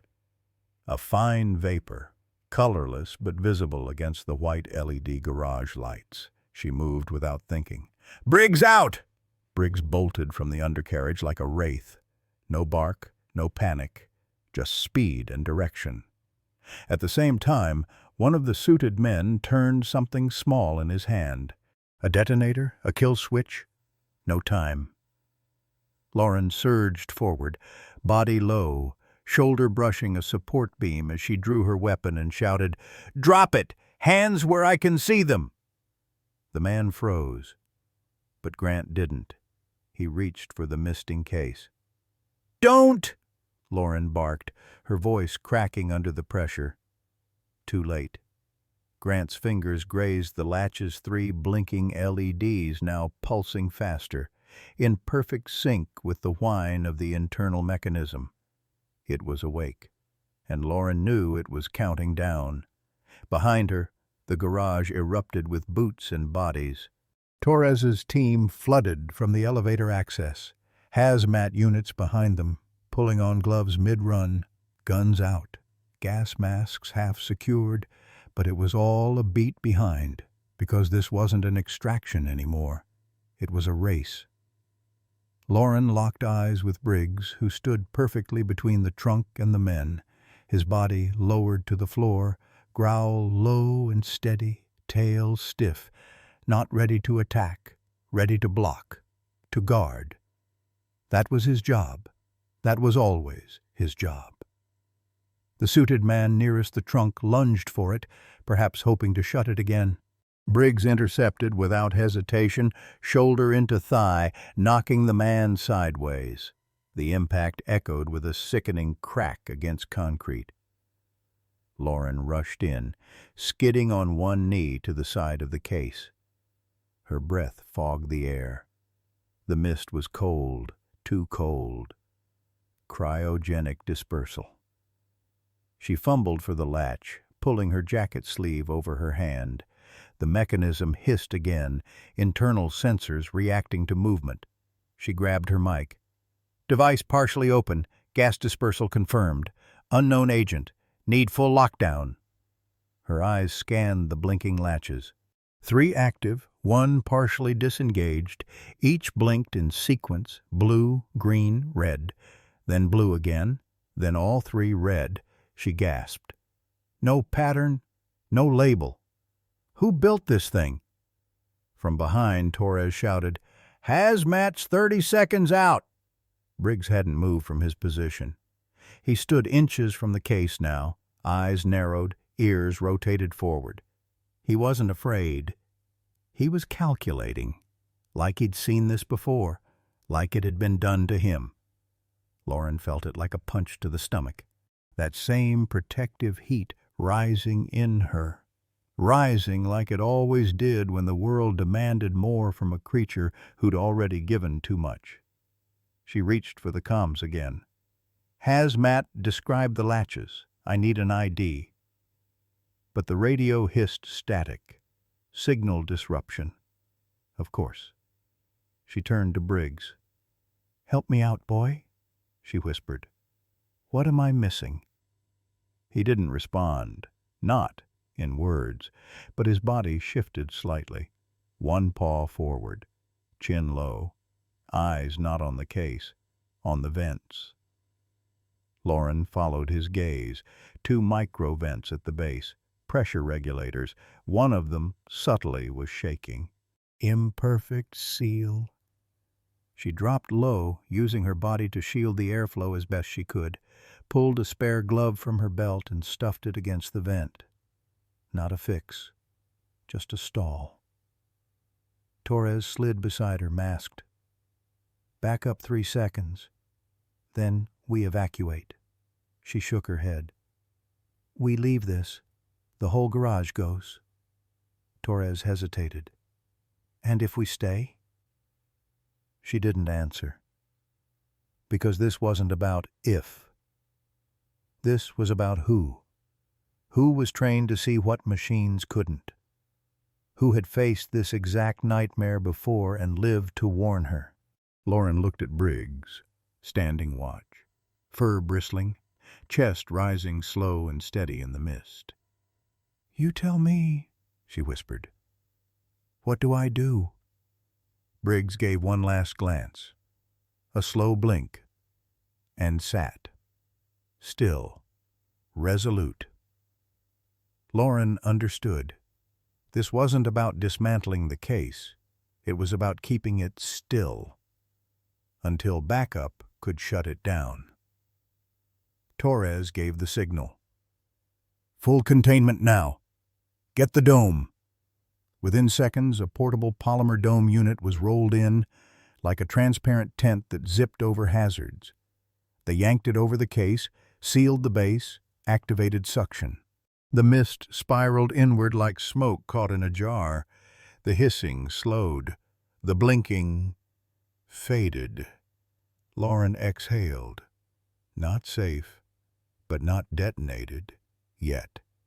She leaned back on her heels, staring at the dome, and finally let her hand drop to Briggs's shoulder.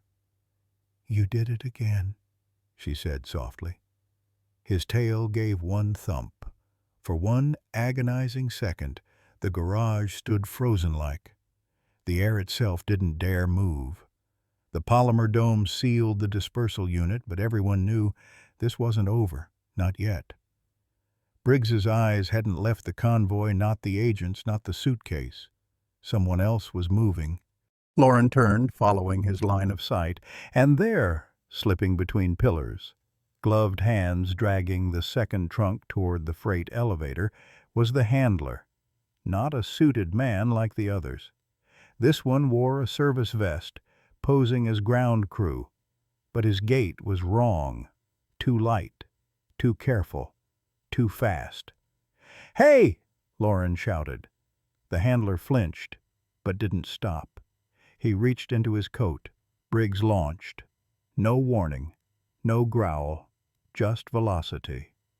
The sound his paws made on concrete was a staccato thunder, 4 beats of instinct, honed sharper than any blade. The handler barely had time to look up.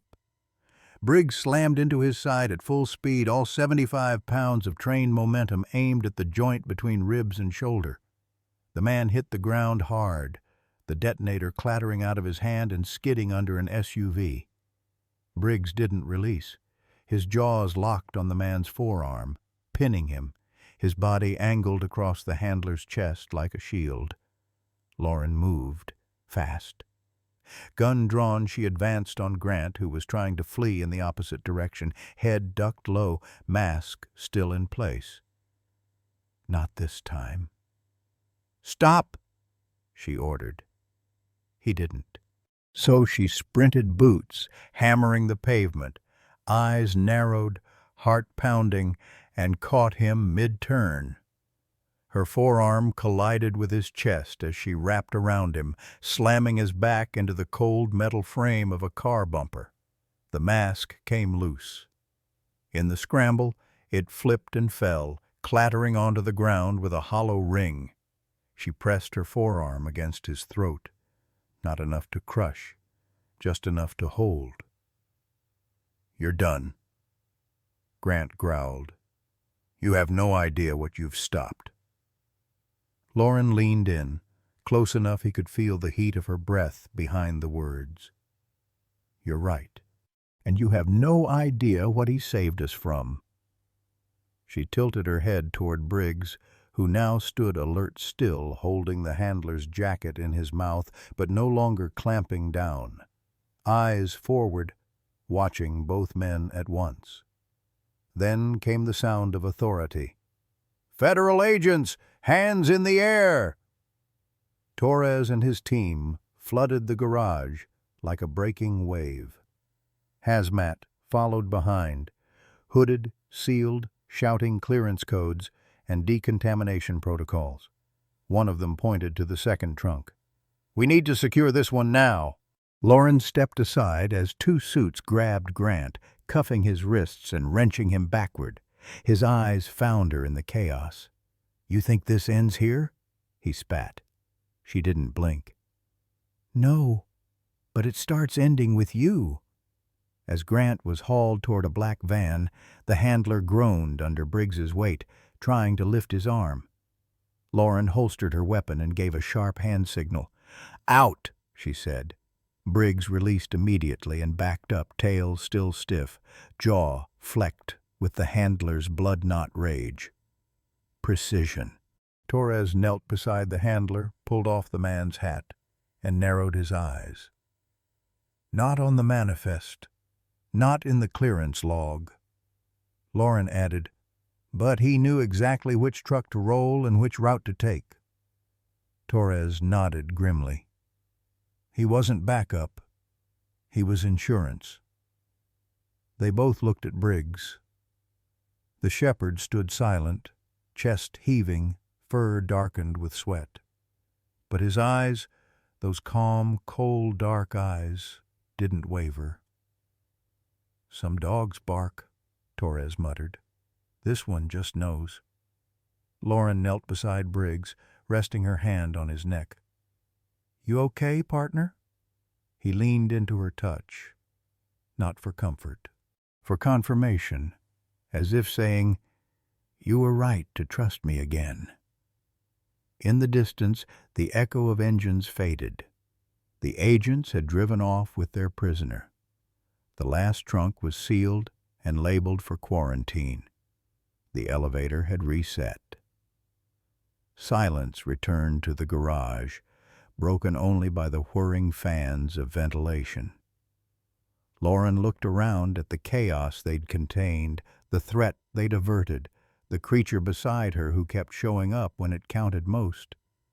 She exhaled, not in relief, in reverence. Because sometimes heroes wore badges, and sometimes they just sat quietly, watching for danger before it had a name. The interrogation room was made for silence, gray walls, one table, two chairs. But the silence wasn't what made it unbearable. It was Daniel Grant's smile, as if this was all a minor inconvenience. Lauren stood behind the glass with Torres, watching Grant, cuffed at wrists and ankles. He hadn't asked for a lawyer, hadn't flinched at his rights. "You're clinging to the belief that nature has limits," Grant said smoothly. The interrogator stayed firm. "Tell me what was in the case." Grant smirked. "What was? That's adorable. You think this is about gas? About death? It was a litmus test. Your dog? That German shepherd? He passed. Better than any human." The interrogator stiffened. "What were you planning at the airport?" "Controlled chaos," Grant replied. "Observe variables. See who withstands fear at the molecular level. And what's coming? Next-gen humans. Dogs first less moral interference." That was enough. Lauren pushed into the room. "You don't get to speak about him." Grant's grin widened. "What happens when the dog outlives the mission?" "I'll trust him more than I trust people like you," Lauren said, steady. Grant leaned in. "When he remembers what we did, I'll help him survive it, like he's helped me." Outside, Torres nodded. They had what they needed. Later, in the operations room, Torres addressed a room of officials. On screen, Grant's forged diplomatic clearance. This wasn't immunity. It was a trapdoor. He was 15 minutes from escaping jurisdiction. Lauren's voice was low, but firm. They weren't just testing a toxin. They were testing the system. Torres nodded, and we pulled the thread. The forged documents, the fake seals, they weren't sloppy. They were state level. The neuroagent wasn't just deadly. It was made to disappear, Torres added. And yet Briggs smelled it, Lauren said. That dog had turned the tide. The investigation now fell under international tribunal. Grant would face charges as a hostile actor. "And the facility in Kentucky?" someone asked. "Scrubbed. But traces led to DARPA proposals on canine neural resilience," Torres said. Lauren nodded. "He chose me, first day, like he already knew." "Maybe he did," Torres replied. On the screen, Grant's face lingered, but this time marked for arraignment. The system had caught up. At a rehab center in Illinois, Lauren and Briggs visited Karen Reeves, the woman who owed him her life. "You brought him," Karen whispered. Briggs padded forward, resting his chin on her knee. Her hand trembled, then stilled as it touched his fur. "He saved me that day, pushed me away from the crate. I saw him go back." Lauren swallowed hard. "They said he was reassigned. I thought he was dead," Karen said softly. "He found me after I lost my partner. They said he was difficult. Didn't trust anymore." "Smart dog," Karen smiled. Lauren handed her the tribunal report, proof that what happened that day and after was real. Karen's shoulders eased. "Took them long enough." All that science, and in the end it was still his nose. His choice, she said. He's more than a dog, Lauren said. Karen nodded. Because he chose not to be what they expected. Before they left, Karen added, "Tell them he wasn't a weapon. He was the warning they never deserved." Outside, Briggs walked beside Lauren.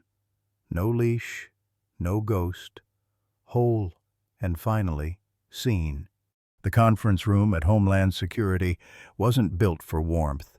It was steel and glass and fluorescent edges, humming with security clearance and untold secrets.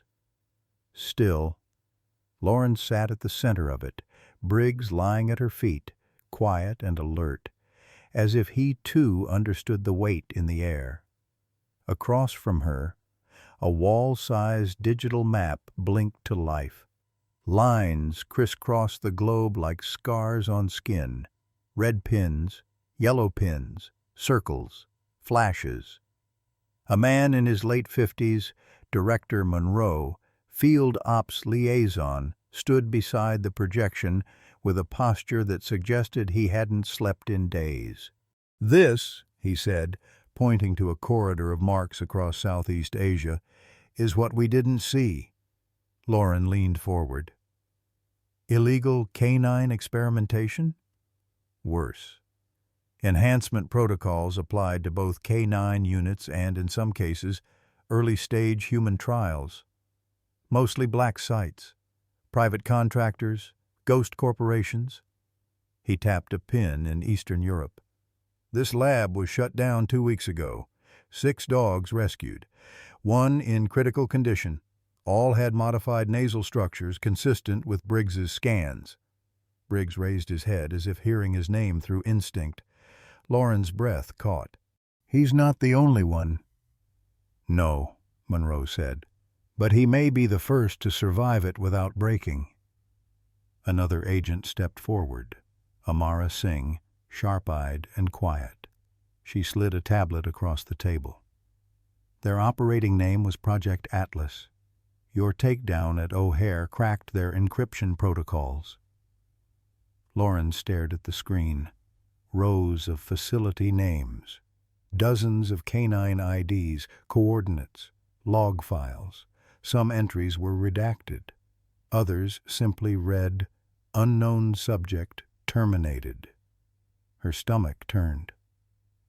"You said some labs were shut down?" she asked. 3, Amara confirmed. 2 in Belgium, 1 in Laos. But there are more. And they're adaptive. They scatter like ants when we get close. Lauren looked down at Briggs. He wasn't panting, wasn't restless. He was waiting, just like he had on day 1, just like he had in that utility room with the countdown blinking. "I want to help," Lauren said, her voice steady but low. "We do, but I won't let him be used again." Monroe nodded. "That's not what this is." He clicked a button. A new interface slid onto the screen-neutral background. Official seal. K9 Justice Integration Unit. Field Canine Behavioral Specialist. Lauren Rains, Canine Operative Briggs, designation Alpha Null. She blinked. "You're offering us a role?" "We're asking for one," Monroe corrected. "Your instincts with Briggs, your history. You understand what they turned him into, but more importantly, what he refused to become." Lauren let that settle in the room. It wasn't flattery. It wasn't protocol. It was rare honesty from a system that rarely confessed its own sins. Amara added, "And we've seen the footage. O'Hare, the underground garage, what he did at the crate in Seattle. He's not just responding, he's thinking." Lauren ran a hand along Briggs's shoulder. His fur was soft where it wasn't scarred. She thought about Seattle, about Karen, about the choice this dog made again and again not to become what they engineered. "Before I say yes," Lauren said, her tone sharpening, "I need full access, no redactions." I need to know every dog you found, every one you haven't." "And?" Monroe asked. "If we find survivors," she said, "they come with us. We don't leave anyone behind." Briggs let out a breath, almost a sigh. Monroe didn't hesitate. "Done." A tablet slid toward her. On it, case files, logistics, Global Task Force integration protocols. Underneath it all, an unspoken agreement that from this point forward, Briggs was not an anomaly. He was a beginning. Lauren took the stylus in hand, signed her name, and beneath the table Briggs placed his paw on her boot-solid, grounding silent. A signal, maybe, or just the comfort of presence, because some maps don't lead to places, they lead to people and dogs, and to the pieces of truth that refuse to stay buried. The sun hung low over the plaza outside the Justice Department, casting a golden sheen across marble steps and trimmed hedges. Flags swayed gently in the breeze, a quiet counterpoint to the buzz of press, brass, and uniformed spectators filling the rows of white chairs. At the front stood a small podium, flanked by a steel ramp and a velvet-lined platform. Lauren Raines stood beside it. Dress blues, tailored sharp, hat under her arm. Her heart pounded, not from nerves, but from the weight of the moment. Not for her, for him. Briggs sat at her side, composed as ever. Not a twitch, not a bark. Just those amber eyes scanning the crowd, reading it like terrain. To them, he was a hero. To her, he was something even rarer. Constant. The Secretary of Homeland Security took the stage and began the speech. Words like valor, vigilance, above and beyond. Cameras clicked, phones lifted, the audience held polite silence, heads nodding in rehearsed patriotism. But Lauren wasn't listening. She was watching Briggs. He didn't care about medals. He didn't care about cameras. What he had done, what he had survived, wasn't for applause. It was because somewhere inside his DNA, his pain, his engineered scars, he'd still chosen to protect. A man in uniform stepped forward, holding a small blue box. Inside lay a specially minted Commendation Medal, one of the highest honors given to any service animal in federal operations. The clasp was engraved with his name, Briggs. Lauren stepped back slightly and gave the command. "Front!" Briggs moved forward without hesitation, climbing the small ramp until he stood in front of the secretary. A handler placed the ribbon around his neck. The audience rose in a standing ovation. Applause roared. Someone whistled. And through it all, Briggs just stood there. Not proud, not confused. Still. Like he understood this was not a reward. It was acknowledgment. For the pain, the silence, the weight of knowing what no one else could. The secretary leaned down and gave a rare, almost reverent pat to the side of Briggs's neck. "On behalf of a grateful nation," he said, voice firm. "Thank you." Lauren felt the burn behind her eyes as she stepped forward. She knelt beside Briggs, not for show, not for photo ops, just for him. She pulled him into a gentle hug, arms sliding around his shoulders, her face buried in the side of his neck, where the fur was warm and soft and real. "We're not done yet," she whispered. "Not even close." Briggs let out a soft huff. His ears flicked once.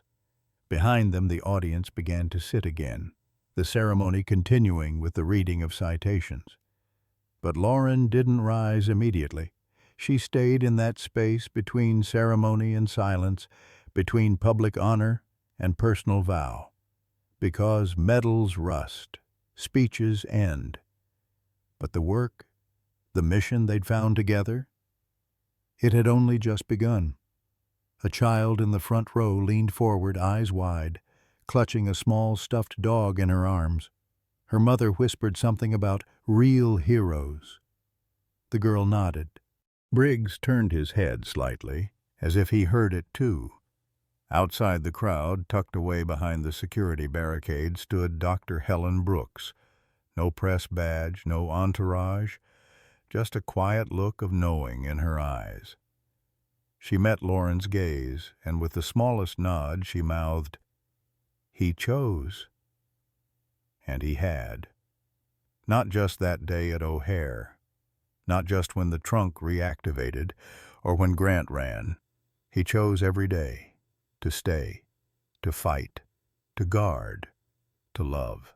After the ceremony, as the crowd dispersed and medal photos began circulating across social media feeds, Lauren sat with Briggs beneath an oak tree at the edge of the plaza.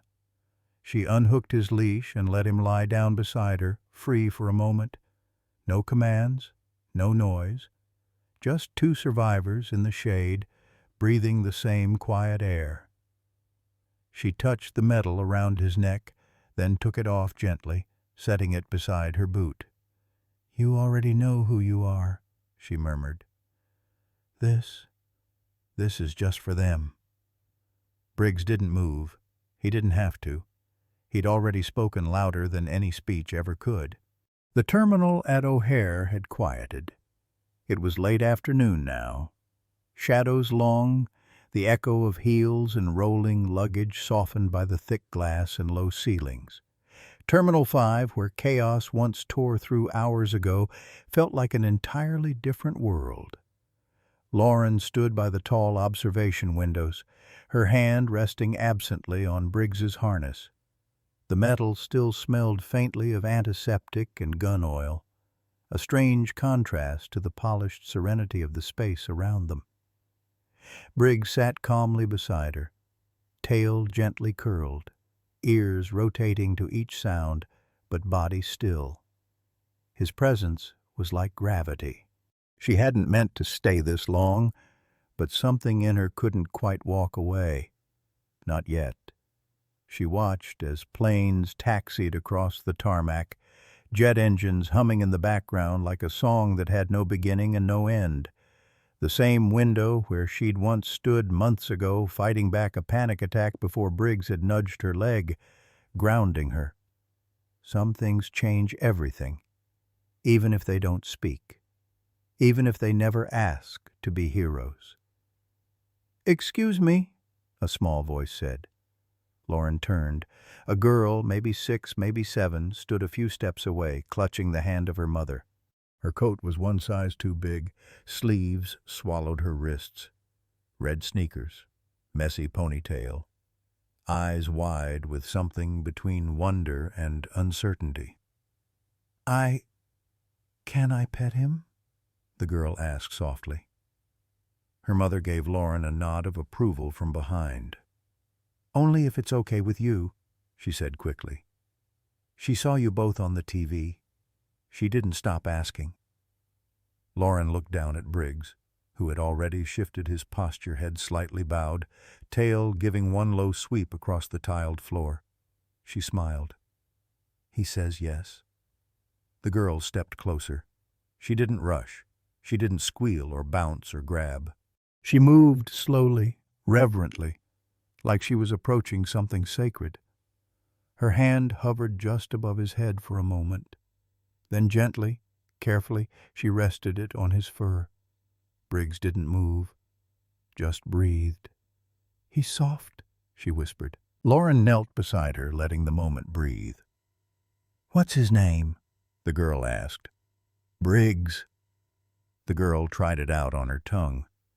"Briggs." She glanced up, still petting him. Is he really a hero? Lauren thought about that, about pressure valves and blinking lights, about tranquil rooms that became war zones, about Karen, about the quiet nights and the weight Briggs had carried that no metal could account for. "Yeah," she said. "He is." The girl was quiet for a moment, stroking behind his ear. Then she leaned in just a little and whispered something so soft Lauren almost missed it. "He's magic." Lauren looked at her. The girl meant it, with her whole chest, in the way only children can say something impossible and have it feel like truth. Lauren smiled, heart suddenly tight in her throat. "Close enough," she said. The girl leaned forward and kissed the top of Briggs's head. Then, just as quietly, she stepped back. Her mother mouthed a thank you, eyes shimmering, and gently took her hand again. As they walked away, the girl turned once more, waved. Briggs gave a slow, single wag, and then they were gone. Lauren stayed at the window, watching their silhouettes disappear into the flow of foot traffic, swallowed up like everything else in transit. Briggs leaned against her side. She rested her hand on his head. "Magic, huh?" He gave a soft exhale. And for a moment Lauren didn't think about surveillance files, or chemical agents, or forged documents. She just thought about this. A little girl, a wagging tail, and how sometimes the world bent toward healing in the most unexpected ways. Lauren was halfway through her second coffee when the urgent buzz of her phone shattered the calm. Torres's voice came through sharp, wind whistling behind him. "We just intercepted a flagged cargo out of Laughlin, Nevada, same pattern as the Seattle crate." Lauren's pulse quickened. Seattle had nearly cost a life. "Same chemicals?" she asked. "Looks like it," Torres confirmed. A hidden lab beneath a solar field, tied to a shady shell company, was moving something marked as biomedical security transport. Lauren's heart sank. "Dogs," she whispered. Torres didn't argue. "Or what's left of them. Meet at HQ, tonight." At the Chicago field office, the hum of fluorescence filled the air. Lauren and Briggs studied a map of the Nevada coordinates. When Torres brought in the intercepted manifest, her dread deepened. CR A72BBR, the same code from Seattle, the one linked to near disaster. Briggs tensed at the sight. When they displayed the thermal scan, Briggs stepped forward, nose to the screen, and sat low, eyes fixed. "He remembers," Lauren murmured. Torres didn't need more confirmation. "If we don't stop this, they'll scatter to labs we'll never trace." Night cloaked the Nevada desert as they arrived. The target, a forgotten roadside clinic, its facade crumbling under the weight of years and secrets. But Lauren knew these places never truly died. Torres nodded.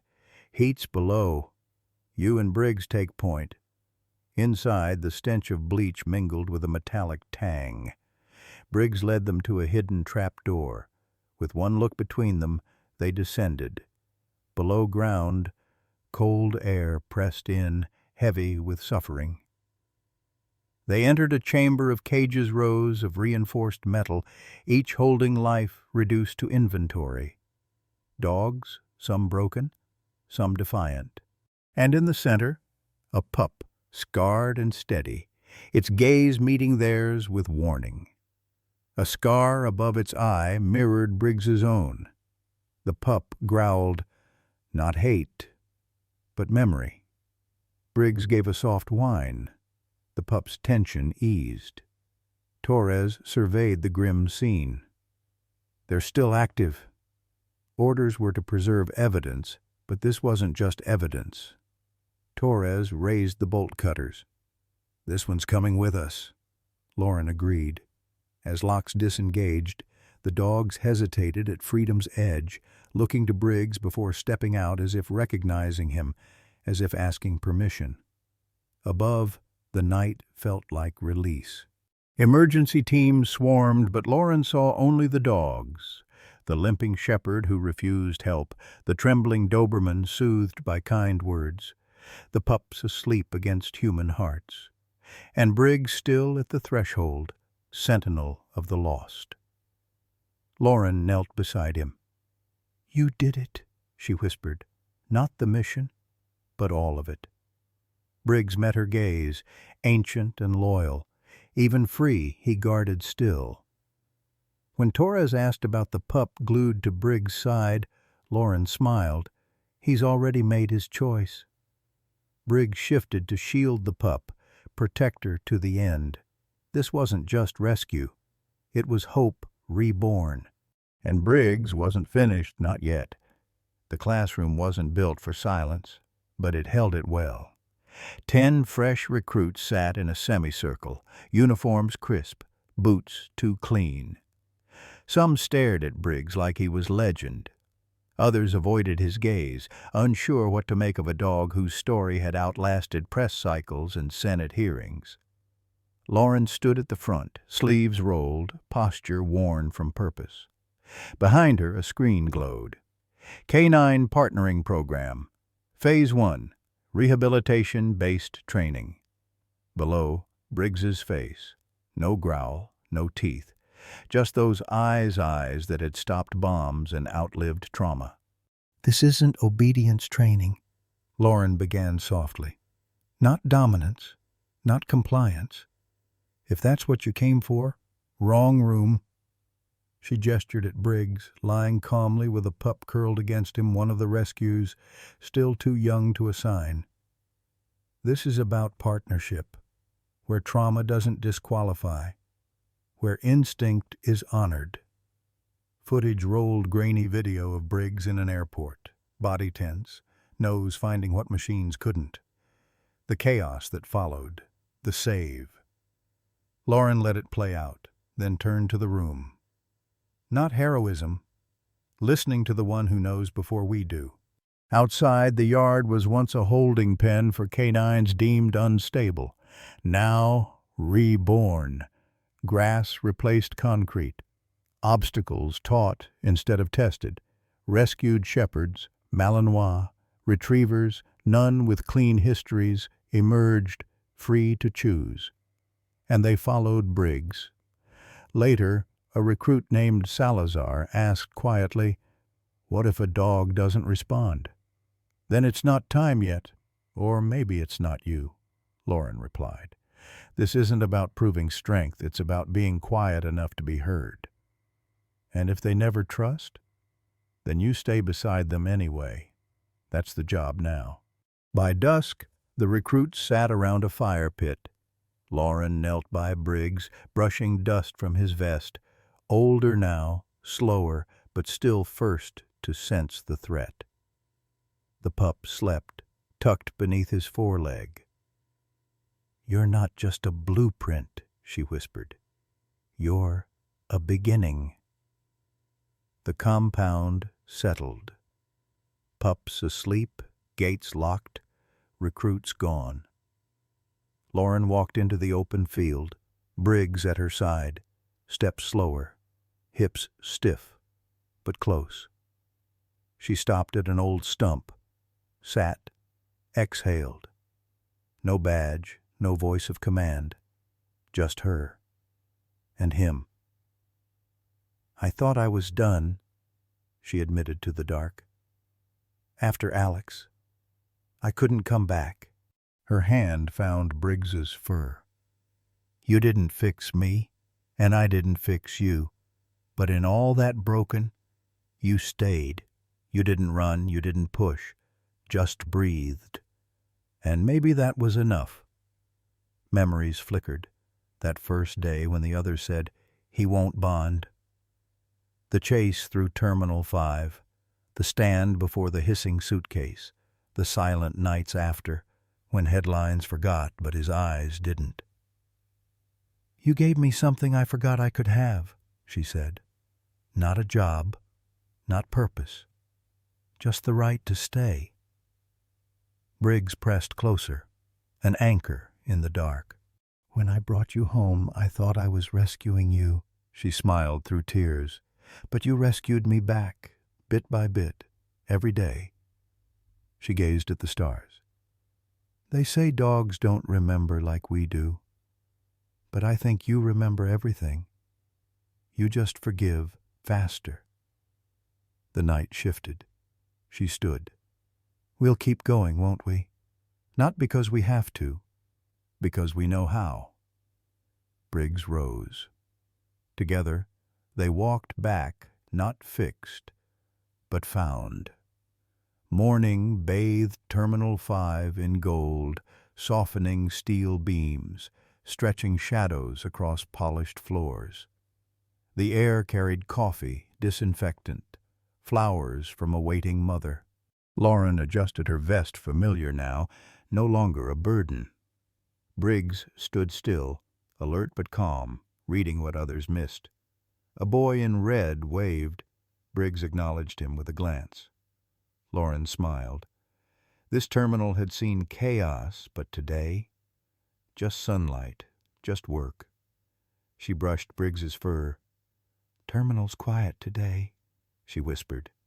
He flicked an ear, focused. They moved together, Briggs a half step ahead, tuned to her through years, not leashes. He paused, sniffed, moved on. She watched, not just the pattern, the why. Remembering the danger he'd faced without hesitation, the suitcase, the hiss, how he'd shielded instead of fled. By the fountain, a toddler's juice box burst. Briggs didn't flinch. Neither did she. Peace wasn't forgetting. It was functioning anyway. Ordinary filled the air gate changes, questions, selfies. Briggs stood through it all, carved from loyalty. Lauren leaned down. "Let's work, partner." And he did. No glory, no music, no spotlight. Just another patrol. And that was enough. In a world that often moves too fast to notice the quiet heroes, stories like Lauren and Briggs remind us to pause and truly see. Not every act of courage is loud. Sometimes it walks beside us on 4 steady legs, watches the world with eyes wiser than ours, and stands firm in moments when others run. Briggs wasn't just a dog. He was trust in motion, a second chance wrapped in fur, a reminder that healing can come from those who cannot speak, but whose actions echo louder than any words. This story is not just about stopping danger. It's about choosing connection. About the silent understanding between handler and canine, forged not through command but through shared scars and the decision to keep going anyway. German shepherds like Briggs show us what loyalty looks like when it costs something. They ask for nothing but give everything. So may we honor them not just in medals, but in how we treat the animals beside us, with kindness, with dignity, with love. Because every day, somewhere in the world, a shepherd waits, not for applause, but simply for the next command. And that is enough.